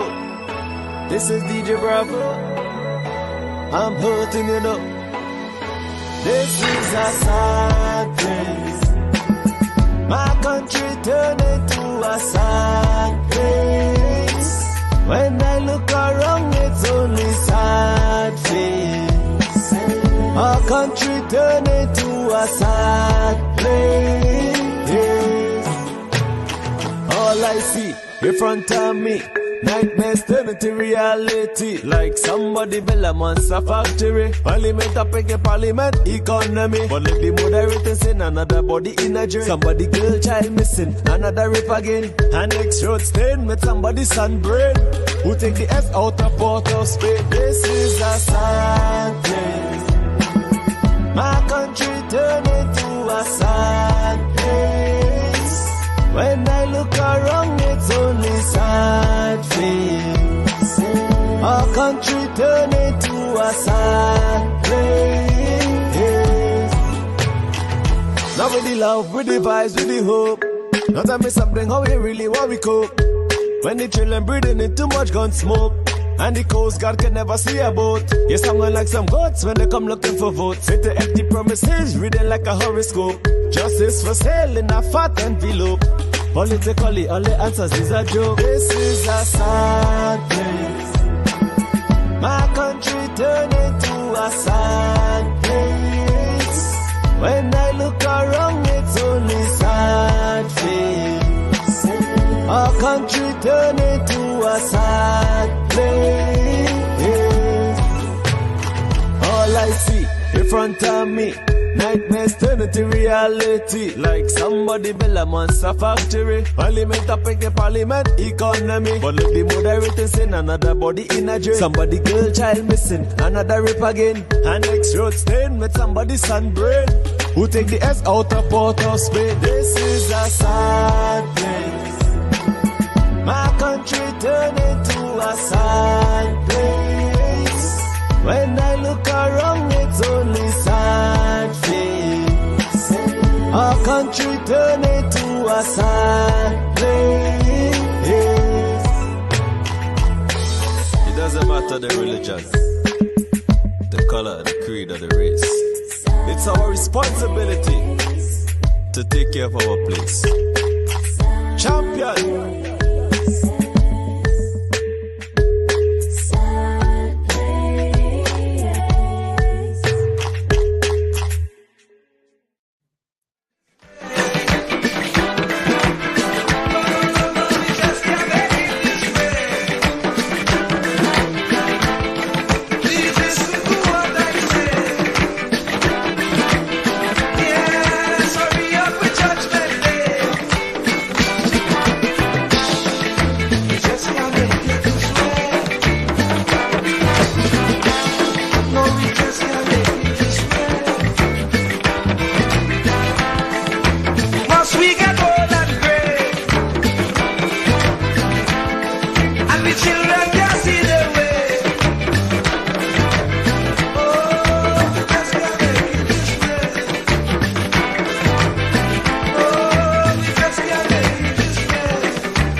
We're back with you. It's In the Village with the DAT Triplets on WZYE 95.9 FM. We come to you every Tuesday, Thursday from 7 to 10 p.m. TNT time and 6 to 9 p.m.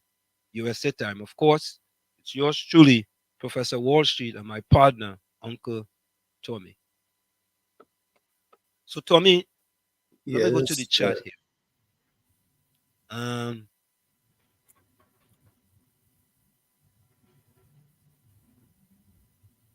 Cameron says the main reason this country is in a mess because of rowdy bad man. You vexed with Gary. You rather let crime get out of hand. Once you're bad man, everything will sour everything. You cause the act bitter.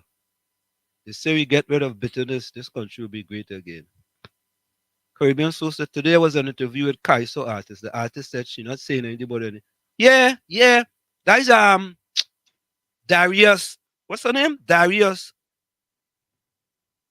Yeah, I saw that one. We had her here, you know.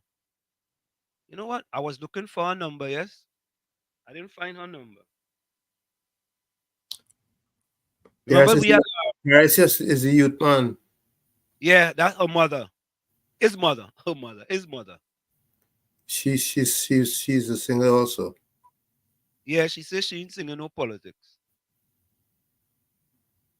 She wanted to stay away from politics. I mean, she want to stay away from politics. She want to stay away from politics. You know what I mean? Right? That's a right, right? I mean, well, she has to know what she likes and what she doesn't like. I don't know, but politicians.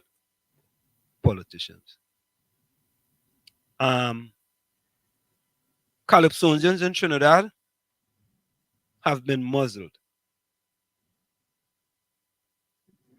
And I don't know if it's by choice, but they have been muzzled. Hey. Let's listen to what Suzette Lowe had to say on Fitzgerald. She didn't kneel on the proverbial head. Did you see this one, Tommy? Oh, yeah, I saw it.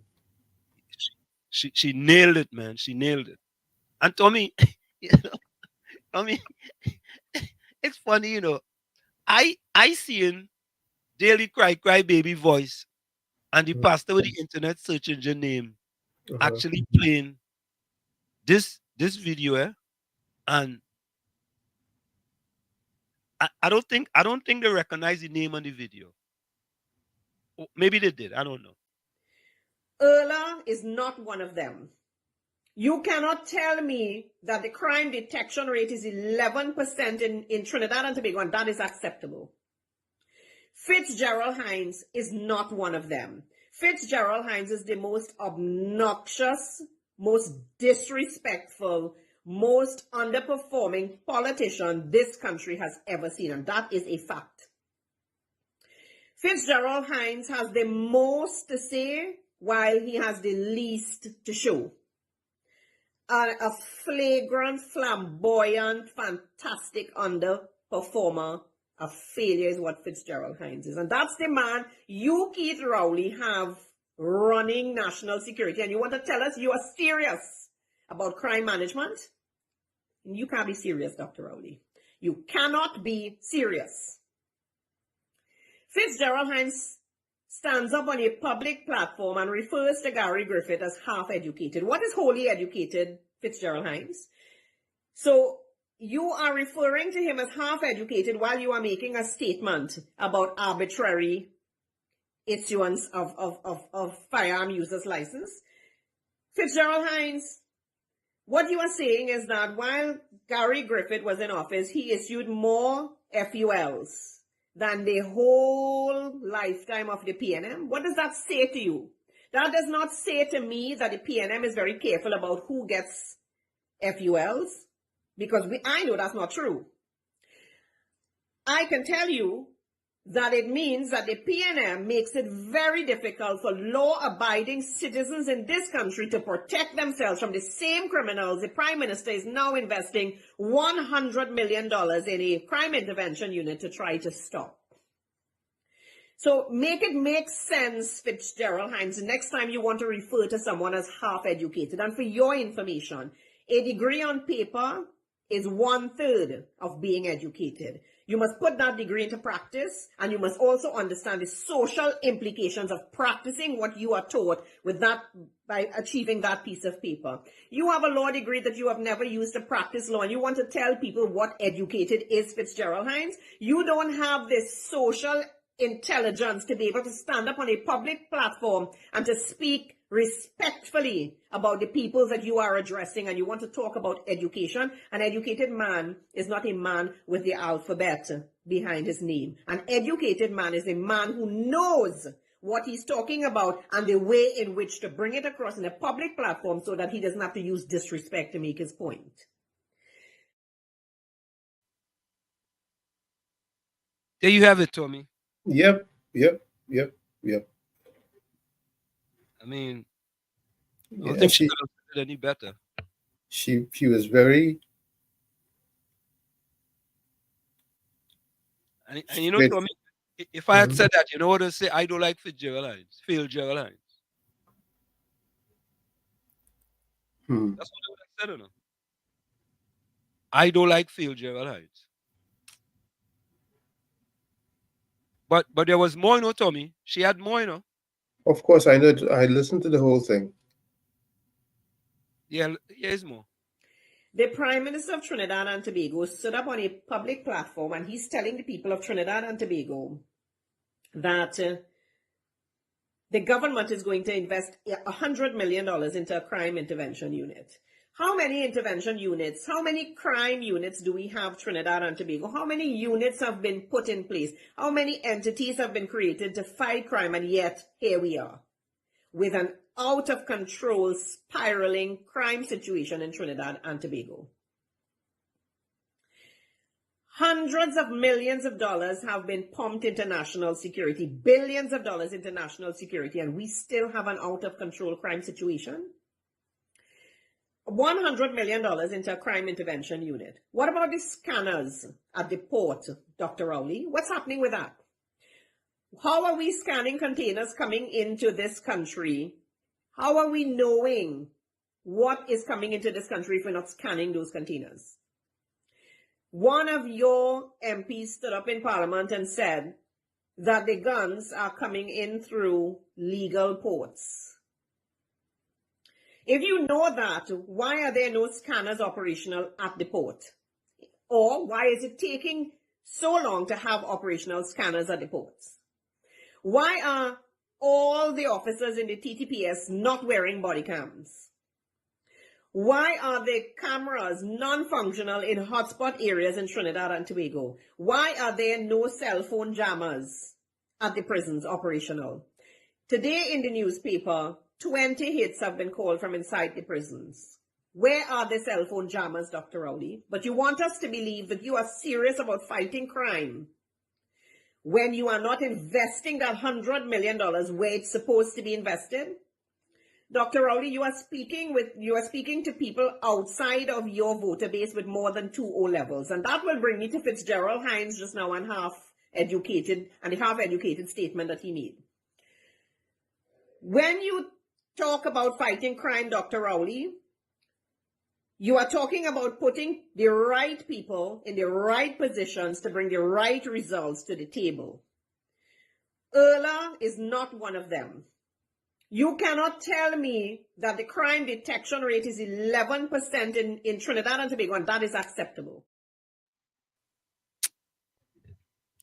Tommy, do you know they have stated that traffic congestion in Trinidad costs $2 billion a year? What they say? They say that the average citizen spends for each year, they spend about a month in traffic. Yeah, correct. But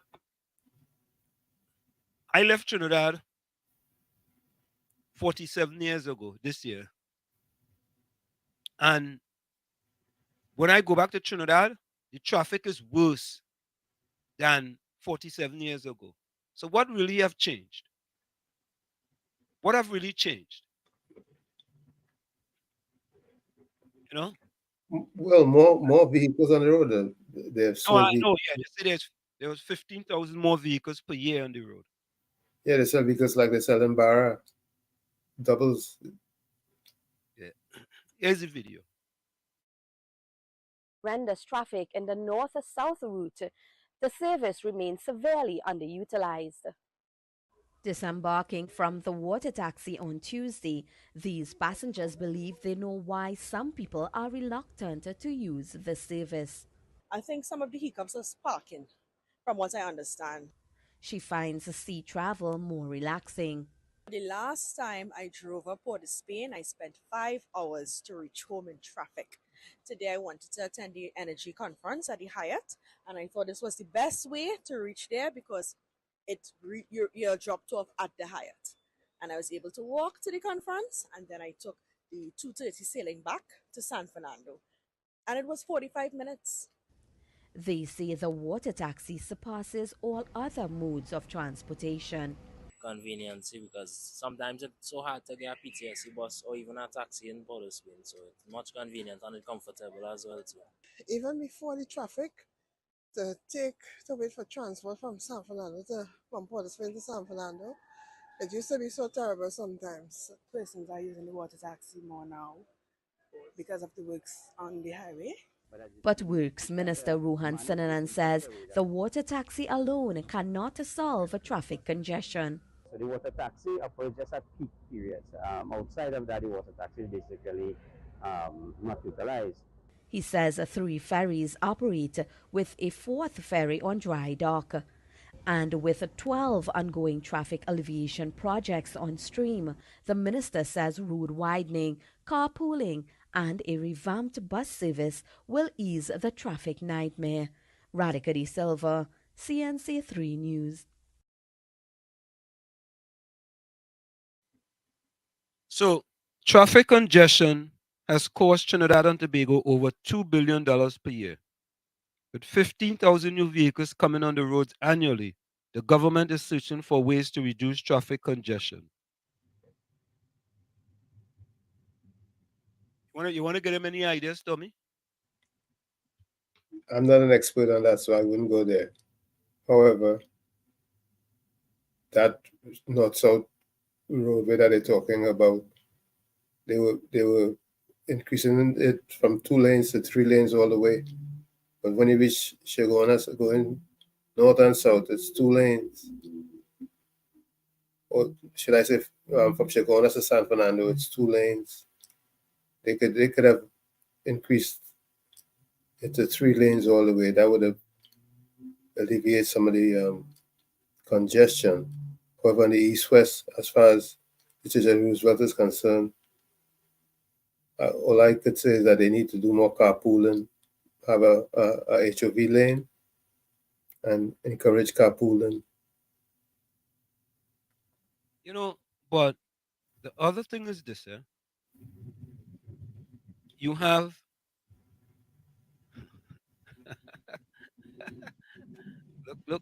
look being answer. Highways are being built. Okay, good, man.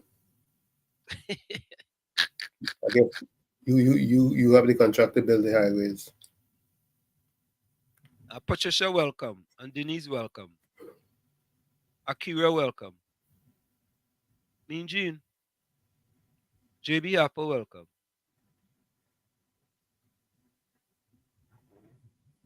So, let me call you by your full name. Mean Jean Julian. Boss, how much highways have they built in Trinidad? Have it worked? Or I saw Senator Naked do a video about a place they do wrong by Victoria Gardens. Down by going to where that is? Cocorito, Digom, going to Digom Martin, somewhere down there. Mm-hmm. Right? And he say like 1 or 2 cars just pass over there per minute. Every 15 minutes. 1 to 2 cars every 15 minutes. And Mean Jean, let me give them a solution. They have to go up in the sky. They have to go up. If they're going up in the sky, then they need to build some monorails up in the sky. Or they can do that. They can either build monorails, but they have to go up. Oh God, how much lanes of road you go build? I mean, them thing going through. I mean, there's room for expansion when it comes from Chaguanas to San Fernando. They could, of course, there's a whole lot of room. They can put in the 3rd lane. And but Tommy, there's also room for you to have an express highway from where we say, where most of the traffic does start when you come out of Grand Bazaar. You would say. I mean, well, I ain't sure. To Port of Spain, out of Grand Bazaar, they've removed all the lights going west. Right, I know that. And they have removed the light in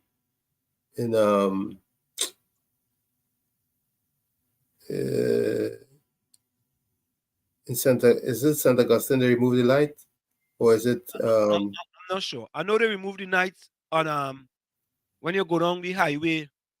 You're going through Valsane and you're going down the road. All them lights on. The light by Valsane they've removed, and they've removed the light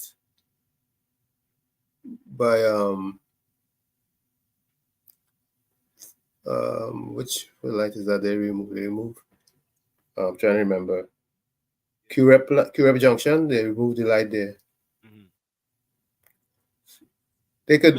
They can remove all the lights all the way to Arima. That would help quite a bit. But that's gonna take some money. However, they need to really consider doing the monorail system.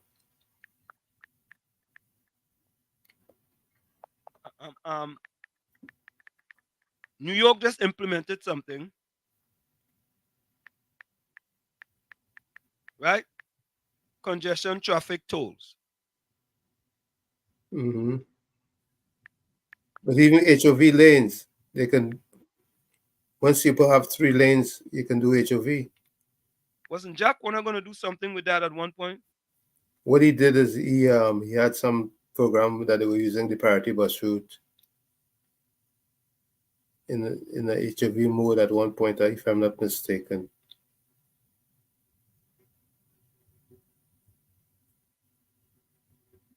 So, wow.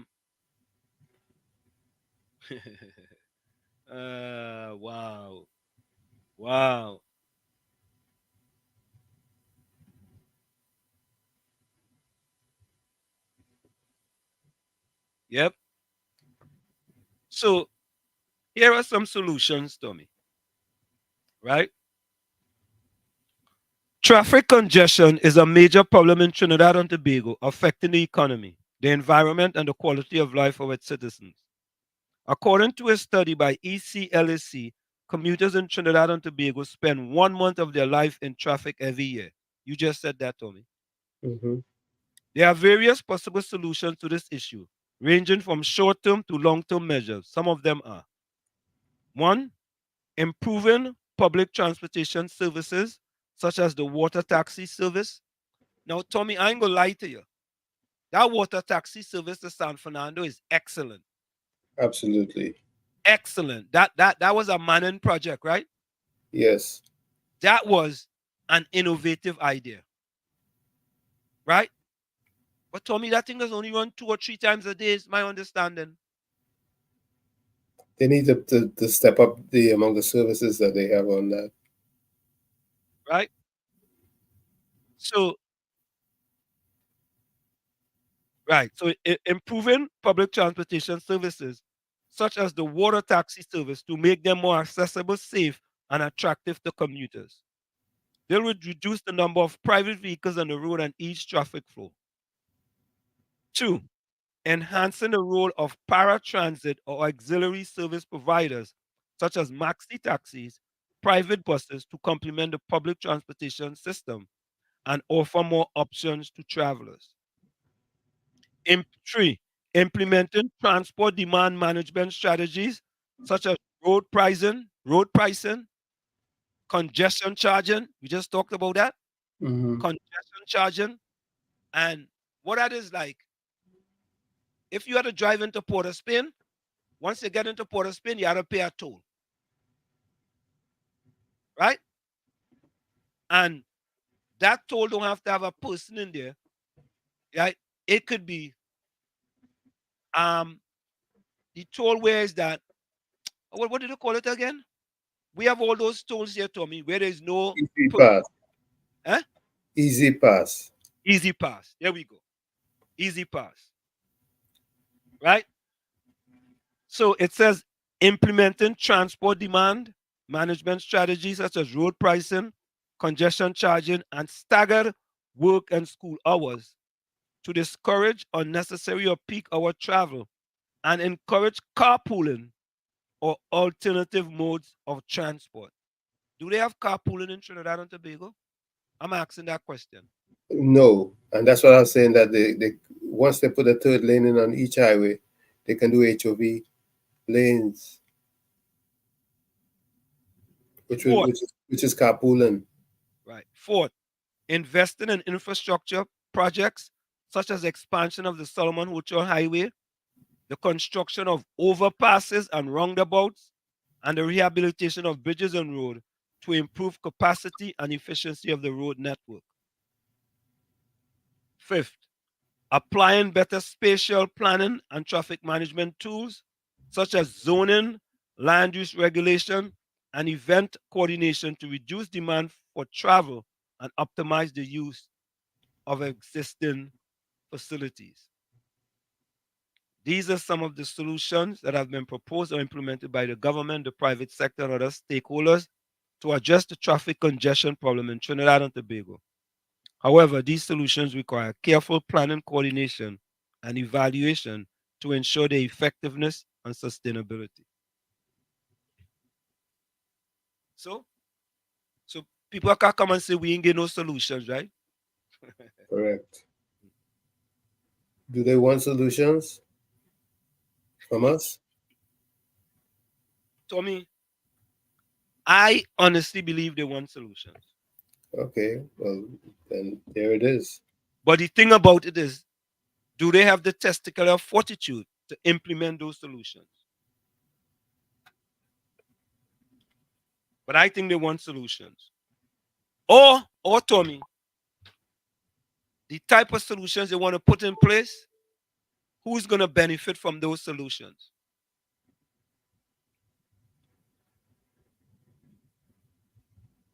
Okay. You know, but what I see in Trinidad is a lot of one person in a car or a van on the roadway in peak travel times, that they have to put incentives in place to encourage carpooling or HOV. Okay. Well, here are some solutions. And this is why I like, I like when we come up with ideas and we don't just come and talk about PNM UNC all the time, PNM UNC, PNM UNC. Let me come up with ideas, man. Put roundabouts by Caribbean Soul, put roundabouts by every major intersection. For example, Trin City, Mokoya, Tonapuna, Yui. What about that, Tommy?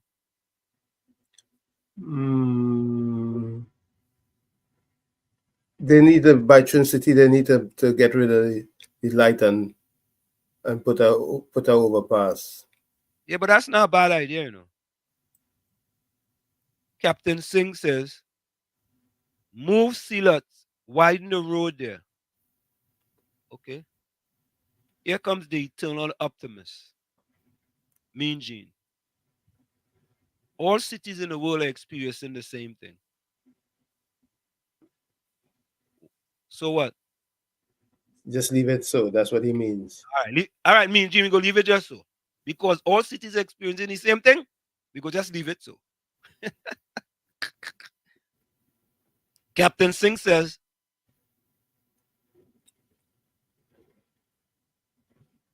but Captain Singh, it's not a bad idea, Make a large parking at the Beetham landfill and build a monorail into Port of Spain. Of course. But Port of Spain right there? Yeah, but he means somewhere else, not necessarily. Because if it's into Port of Spain, it had to be coming from San Fernando. Yeah, you have to build it closer to south. Right? A monorail and then you're going to Port of Spain. A monorail system definitely is a win-win. Yeah, that is a win-win. That is a win-win. That's a good idea, but you need to put it closer to south rather than closer to Port of Spain. They could go from east to west and from north to south. Correct. And put it above the highway. That is right. Yeah. The landfill, the Belt Parkway by the Aqueduct Racetrack. Oh yeah. The landfill by the Belt Parkway by the Aqueduct Racetrack. Hey, Captain, you know Queens, boy?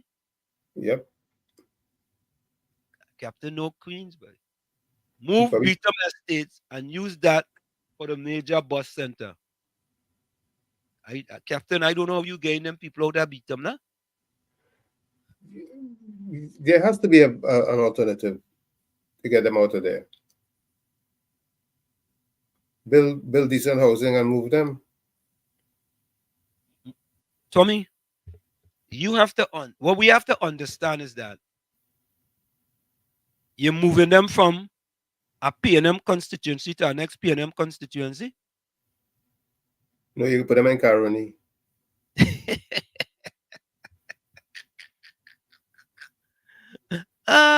Tommy, there's a lot of politics involved in that, I don't know. Where's the land available? Yeah, land, man. Across some on the Beetham estate, is it not all land back there? That Beetham dump taking up the whole land? You don't want to put people to live on the dump. No, I'm not saying put them to live on the dump. And as a matter of fact, you need to move people quite a distance from the dump. I agree with that. Instead of being right there in the vicinity. Captain Singh says cheaper to put train than use water taxi. Captain, remember the last time when Manon and them was going to talk about train? The big uproar out in Trinidad and Tobago? Well, train nowadays, the air train on the ground anymore. It's stuff in the air. It's up in the air, and monorail train. Not them thing that used to create a lot of problem and accidents and all of that. None of that. Yeah. Brian L. Welcome. They need HOV. I agree with that. Yep, HOV is a win-win. HOV is a win-win. As a matter of fact, I know they was going to build some new lane somewhere going on south something, right? They should make that a HOV lane. What I'm saying is that once they put 3 lanes all the way down because remember the 3 lanes are from Chaguanas to the Church of Roosevelt. If they continue the 3 lane from Chaguanas to San Fernando, then they can make the 3rd lane an HOV lane from San Fernando. That will move the traffic. And then they can do the HOV along the Church of Roosevelt, because they now have more than 3 lanes in a lot of spots. I hear you. Mean Gene, you said Google congestion traffic in the major cities of the USA. Exactly what do you want me to Google? I Google congestion traffic, but it just tell me what it is. What's his point? What point is he trying to make? I don't know. He tell me Google congestion traffic in the major cities of the USA. What? I don't know what he wants me to do. Can you tell me what you want me to Google? Caribbean Soul, they want solutions to do minor projects that comes with big kickbacks.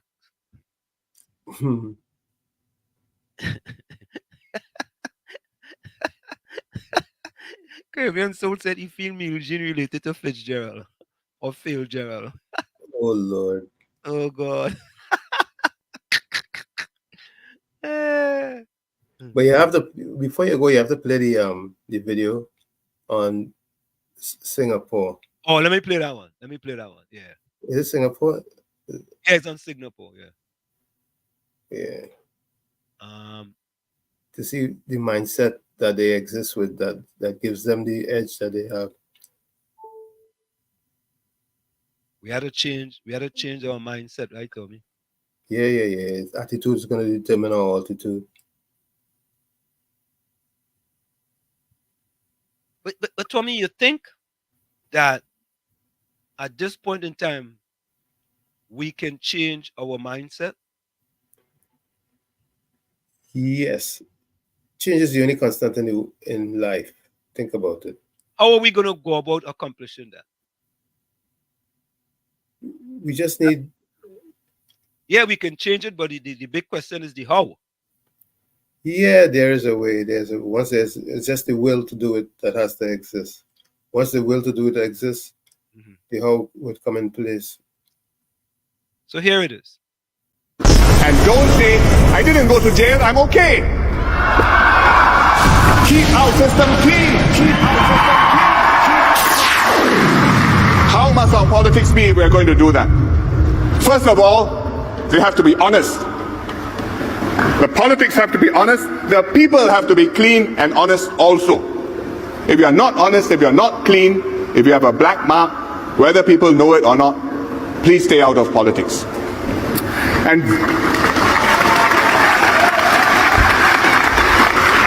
so we need honest politicians, and we also need voters who can tell the difference between people who are honest and people who are not.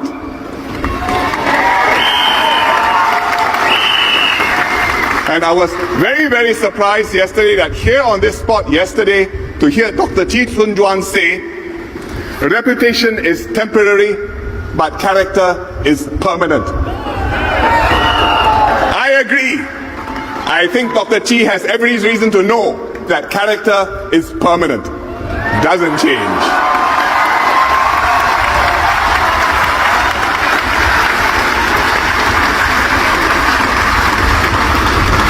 We cannot have corruption in Singapore. We cannot have wrongdoing in the government or in high places in Singapore.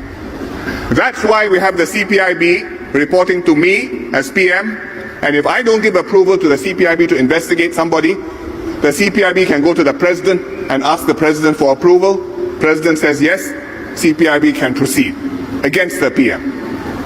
That's why we have the Auditor General's office, to keep the government straight, to keep our statutory board straight, and once in a while to find out whether the town councils are straight or not straight.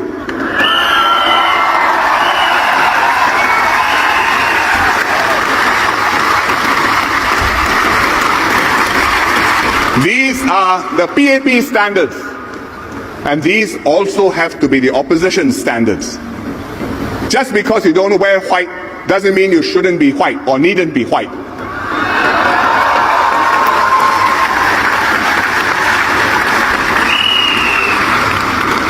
That's what is different about Singapore.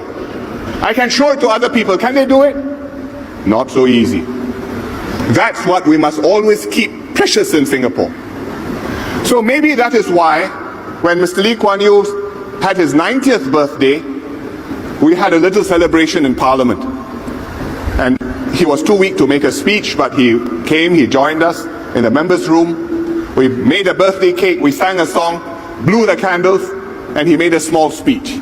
He talked about only one thing.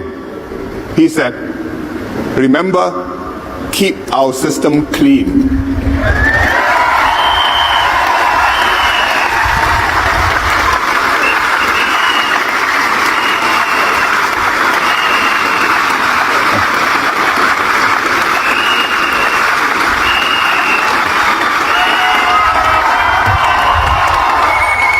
And I should note that that was not just PAP MPs having a celebration. That was all of the MPs having a celebration, including the opposition MPs. So the PAP MPs took note of what he said. I hope the opposition MPs also took note of what he said. Keep our system clean. You may be running the government. You may be running a ministry. You can be in a stat board. You can be in a town council. Doesn't matter. Whatever level you are, uphold high standards, keep it clean. And don't say, I didn't go to jail, I'm okay.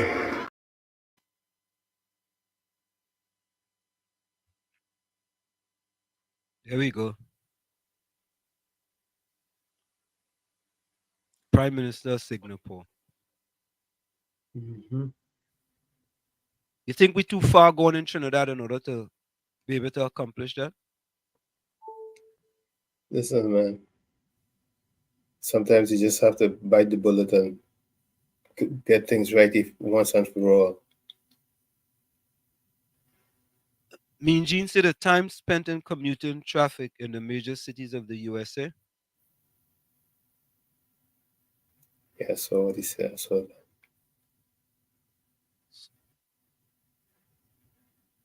that's congestion. You told me to Google congestion, right? Congestion traffic. Okay. I get you. That's the time spent in commuting traffic in the major cities of the USA. Yeah, but they have it in Trinidad too. Yep. If that happened in Trinidad, both PNM and UNC will sign their resignation one time, yes? Yeah, you're talking about Singapore. I've been talking about Singapore. Denise said, keep our system clean. Denise, my darling, where there's a will, there's a way. If we mean business, we're gonna get business. But if we don't mean business, we will get BS. I want you all to listen to this, right? Listen to this. Tommy, listen to this. A Harvard study in 1957 by Dr. Kurt Richter placed rats in a pool to test how long they could tread water. On average, due to exhaustion, they would sink and drown after 15 minutes. However, right before they gave up due to exhaustion, the researchers would pluck them out, dry them off, let them rest for a few minutes, and put them back in for round 2. On this second try, how long do you think they lasted? Remember, they had just swam until failure only a few short minutes ago. How long do you think? Another 15 minutes? 10 minutes? 5 minutes? No. You are all wrong. 60 hours. That's right. 60 hours of swimming, which is 2.5 days. The conclusion drawn was that since the rats believed that they would eventually be rescued, and so they could push their bodies way past what they previously thought impossible. I will leave you with this thought. If an unstoppable belief can cause exhausted rats to swim for that long, what could a belief in yourself do? How capable could you be? Remember this. Remember why you're here. Keep swimming and never ever quit. I like that. Yeah, you wouldn't believe who sent that to me. The fella, the mean fella. Oh yeah, Mr. Yeah, the Julian, fella without. Master Julian. Yeah. The fella without the gene. Yeah, that's a big one. All right. Yeah. But you know, Tommy boy, I think sometimes I think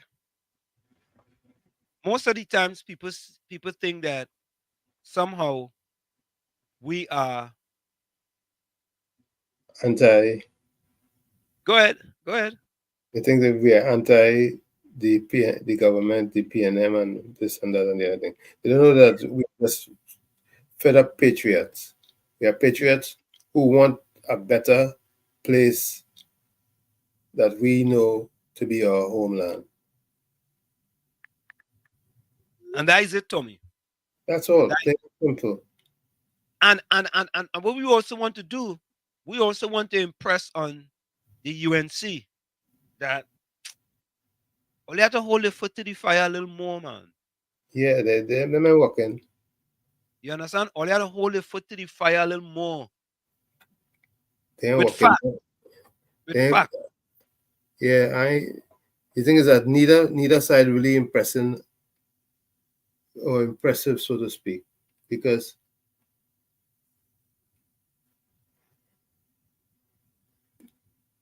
red doing rubbish, yellow not highlighting it and making them accountable.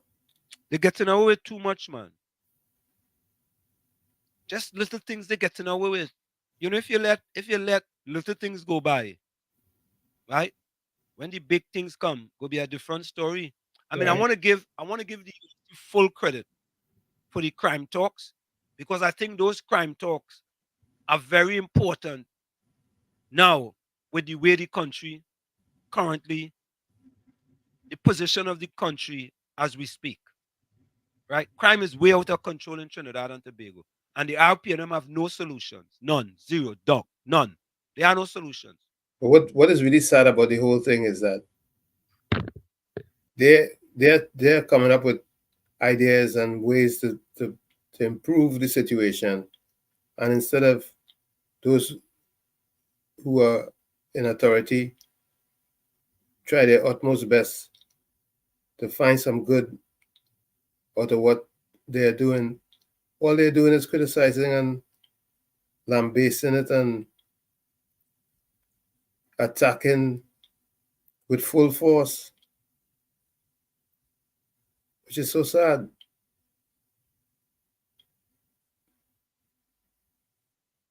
But say, And the thing about it, Tommy, is that the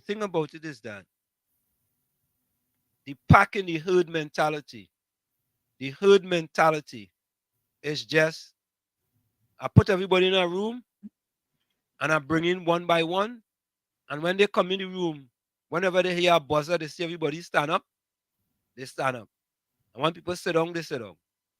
Right? Nobody, no critical thinking.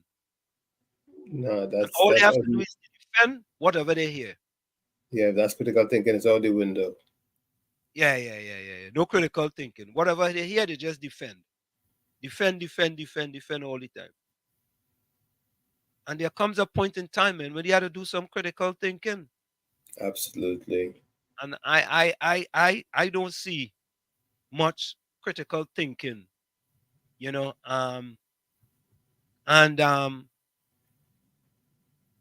The thing about it, Tommy boy, is that when I listen to certain radio hosts, boy, I just be like, man, really, boy? That is the best you could come up with?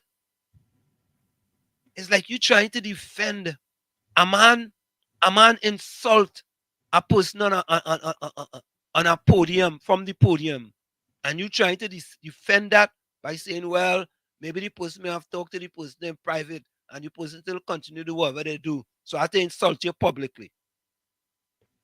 Really, Yeah. Tommy boy? Really? Really? You defending that? A man is a minister. He got a call that he didn't know he was getting. He hung up the phone, and you defending that boy? You telling the people, well, you know what? They should have sent an email. When I want to talk to the minister, I just send an email. Really, boy? Or they defending that? Was that the reason for the buffing? What, did a phone ring or something? Was that the reason for what? For that buffing. No. I was talking about Phil Gerald Hines. Oh. When we called him. Yeah. Settlement and settlement. Yeah, settlement and settlement. Yeah. I was talking about that.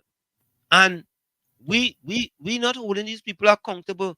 You get on a podium and you talking about what type of string and this type of string and this type of string, boy. Let me ask you something. Go ahead. Yeah. Anderson, go ahead. Anderson, you on? Good night, gentlemen. And to Diane Mebeshe, Kunji, KFC, and all to all the listeners, because I know some of them from the RP and them they're listening to it. I listened to this one who does call himself a pastor. Pastor Google or something so. And I listened to the Karen Ashe song, the Calypso. And I watch how deceitful. I came in kind of later, but I watch how deceitful. I have nothing against the LLEs, eh? I watch how deceitful them, the RP and them callers out there. So they written that song. I think it's a song from Chucky and a song from Marshall Montano. I studied this girl from Lavantil, right? That young lady from Lavantil. And she, in her song, you could hear where she is saying, poverty, no excuse for crime.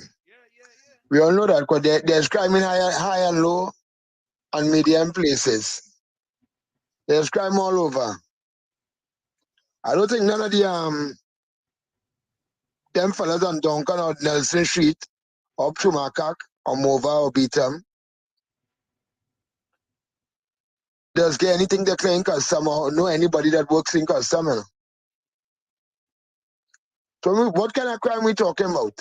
What kind of poverty you talk about? Poverty leads to all kind of thing, Wall Street. All sort of thing. All kind of thing. Yeah, to be poor, you gotta be lucky to come out educated. I won. Right? To be poor, you're bound to eat. You don't want to have 3 square meals a day. And the list could go on and on. Sometimes you're sleeping properly, you're not eating properly, so to learn is a challenge. You might be using somebody's shoes in school, it's squeezing your toe all day. The list could go on and on. Sometimes you end up to be getting sick because you wasn't eating on time. She know what poverty and she from Lamantel. Poverty is crime. Poverty is hell. So to make it sound good, to make the PNM look good, you could be suffering in Trinidad and Tobago. There is no excuse. They rather suffer If peacefully. people on that, if they check along that calypso, they try to sing all kind of thing to make the government and to make it sound like a Red Army song, a PNM song. That's what Trinidad and Tobago reach to. Calypsonians can't sing what is going on in the country. They can't sing what is the truth. Huh? This is what Calypso reach to Trinidad and Tobago, Mr. Wall Street. And when it comes to the traffic, the first person in the driver seat did anything to alleviate that traffic. It was when this man, oh God man, Jack Warner, had removed them traffic lights off the highway. That was the starting of it. And he had built that overpass going over to end up when they're coming over to go by Grand Bazaar. I think that partnership had great ideas and was only given 5 years. You see? And we have the people now who are just suffering in silence. Eh? And I'm going back to the one they call Pastor Google, you know. Because I tell you, I'm listening and they take people in education, they sift out these political radio criminals and them, you know. These are criminal, saying the radio hosts, the political criminals, you know. Not criminal might have a shooting case, but it even worse. It gets worse because thousands of people listening. As you all said, you see, the other was being impeccable, as you said, Uncle Tommy. He said, paying people to dance. And that, whether you were trying to give a definition of whatever you're talking about, you're on the radio. Yeah. That's an ad now forever, you know. That's an ad now forever, you know. He can't take that back, you know. But whether he meant no, something but or no. You can't say he was trying to say this and he was trying to say that. He said what he said. Yeah. And you have a lot of truth in it, eh? A lot of truth, especially the RPNM. It's sad. I mean, I have nothing against that young lady and the Calypso. But when you listen, I sang Calypso in secondary school. I sang Calypso in Form 1. Came first, came second. And Calypso is made up of, I believe, you'll have 4 verses for the most, not more than 4 verses, or you'll have the chorus. The chorus might be about 3 times. You know, my father said, I Calypso first to go and sing. So when you could sing about poverty, it's no reason to commit crime. So I not indulging crime and the whole thing. Well, all right, you're poor, go and kill somebody. Do it, not that. When Kamala saw the pregnant woman pushing milk in she underwear and pushing cheese in she underwear, she take off out of all the food items and she give the mothers as you're pregnant, you make a baby, as you're pregnant, you was getting a grant. Some people making baby now and they haven't seen the baby father. Kamala was empowered to be able to get a grant still. And that is how it go, frustration, lead to all these things. Some of them, a man, he impregnate a young lady, he come on the law, see work, and the list could go on and on Wall Street. But it's sad Karen girl. That Calypso, that is just a rich Skinner Park, and to see and yeah for going to the I mean in the AC that Pastor Google look like it would be sweating in the AC. So you have a sweating. Look, I don't want to go there though. You're sweating. I'm saying yes, you she first, and here the callers say they put she first. Yeah, but me ain't get them wrong. So all the black boy them, all they stay hungry. I not tell them to go and do anything wrong, you know. Stay hungry because poverty is not the way. And because they're poor, they don't say you're going because they might lose their job. And also too, when saying all of this Wall Street, there's this fella I call him Love in your house. Not he alone is calling for justice for this Akil Chambers. This Akil Chambers, we need justice for that little boy. We also need justice. I know the world listening for those young men who were shot. These little teenagers who were shot coming from a party for the Republic Bank Independence Square. So much of things we need to change in this little country, or especially the government, especially our prime. You hear no prime ministers talking about other countries? Yep. Huh? You hear the PM of Singapore just now. You hear the one from Jamaica, the lady from Barbados. I think we are the worst, you know. I think we are the worst. And before I leave, if God was a Trini, it's in the last 8 years, God is a Tobagonian. We only have it as God is a Trini. But we forget Tobago. God is a Tobagonian. Papa, man, the born in Tobago. Let me say more to see him to spit on him. Because I have a girlfriend in Tobago and she will say, Anderson, when we say we are cast, how we are cast Rowley. How Akira, you know that's a long time girlfriend. I know you're listening. Good night to you, honey. She said, Anderson, they say we are cast Rowley. We are cast. Yeah, nobody don't like that man here, you know. And she giving me straight from the ground, from the ground. Right? And a big PNM Iraqi told me, He said, I don't know if it's one of Sava evening show too, but one Judah David told me that once already too. Aisha Wells told me that too as well. But a real big PNM tell me, he said, Charles, listen, come. I ain't tell you whether male or female. He said, PNM people suffering, you know. They're suffering, but the shame. They're suffering in silence. Brothers, you all have a good night. Thanks a lot. And listening as usual. Yeah, man. Bless. Good night, Anderson. And thanks for listening and thanks for your contribution. Yeah. Caribbean Soul. Put closing comments in the chat. Judy, put closing comments in the chat. Denise G, Mean Jean, Captain Singh, Nadia, if you're still there. Brian L. Put closing comments in the chat. Anderson, JB Harper, Rennie Mohammed, welcome. Put closing comments in the chat. Cameron Murray, if you're still there, put closing comments in the chat. Carice, if you're still there, put closing comments in the chat. Quick, guys, we're going to go for a quick break. And we'll be right back after this. It's In the Village with yours truly, Professor Wall Street and Uncle Tommy on WZYE 95.9 FM. We'll be right back after this. You're listening to WZYE 95.9 FM. You are listening to WZYE 95.9 FM, the most influential name in Caribbean radio in the tri-state area. Broadcasting from East Orange, New Jersey, the most influential name in Caribbean radio, WZYE 95.9 FM. We are back with you. It's In the Village with the DAT Triplets on WZYE 95.9 FM. We come to you every Tuesday, Tuesday and Thursday from 7 to 10 p.m. TNT time, 6 to 9 p.m. USA time. Tommy, tonight when we go out, we're going to go out with Steel Band tonight. Nice. You know I bias. Who you going with?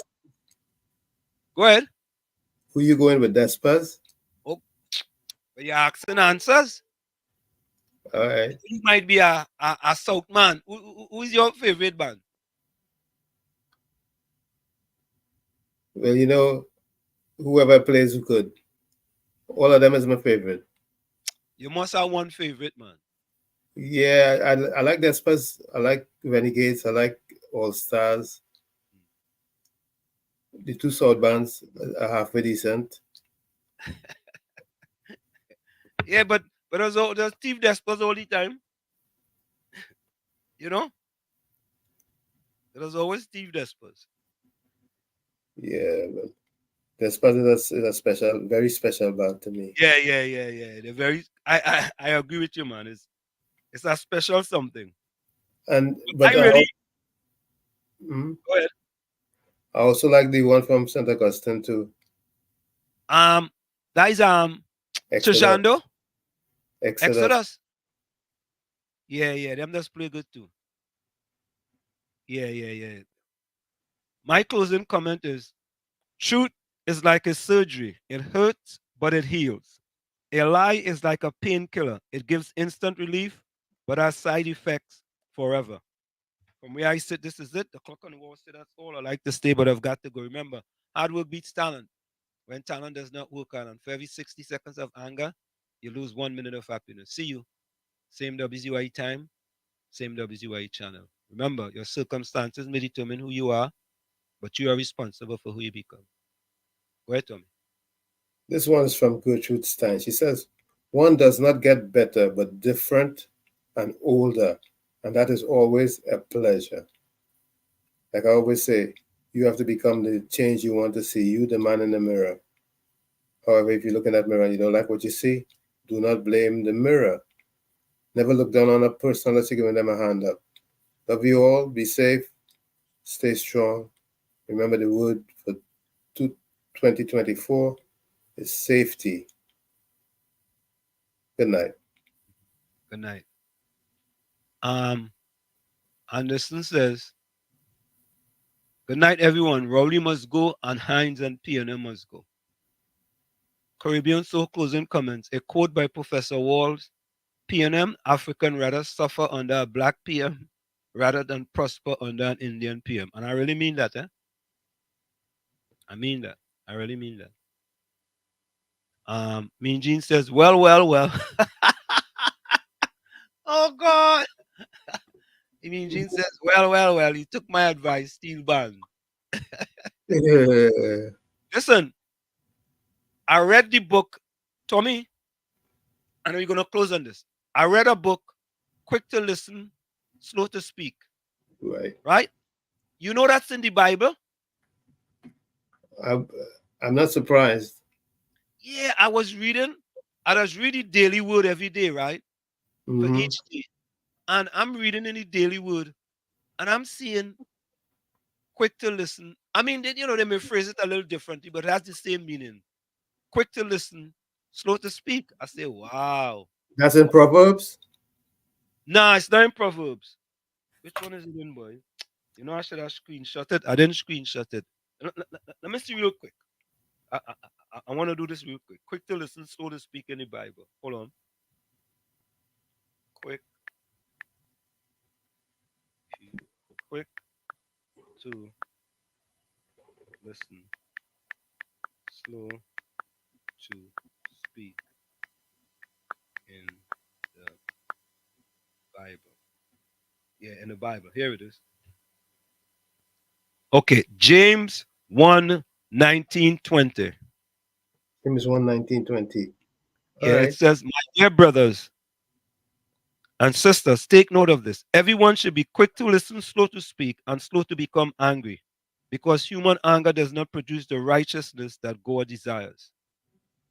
I was like, wow. I guess that's where that book came from. Yep. God and the Son. Yeah. Quick to listen, slow to speak. Yeah. So, folks, we're gonna go out with my favorite band because someone made a recommendation to me. The fella has a name with mean in it, right? But it's missing a gene. So we're gonna go out with Desperados tonight at the preliminaries in Panorama 2024. Here we go. The best band in the world. Good night, folks. For what is going to explode in a moment or two. DNA, Desperados Steel Orchestra 2024. Thank you.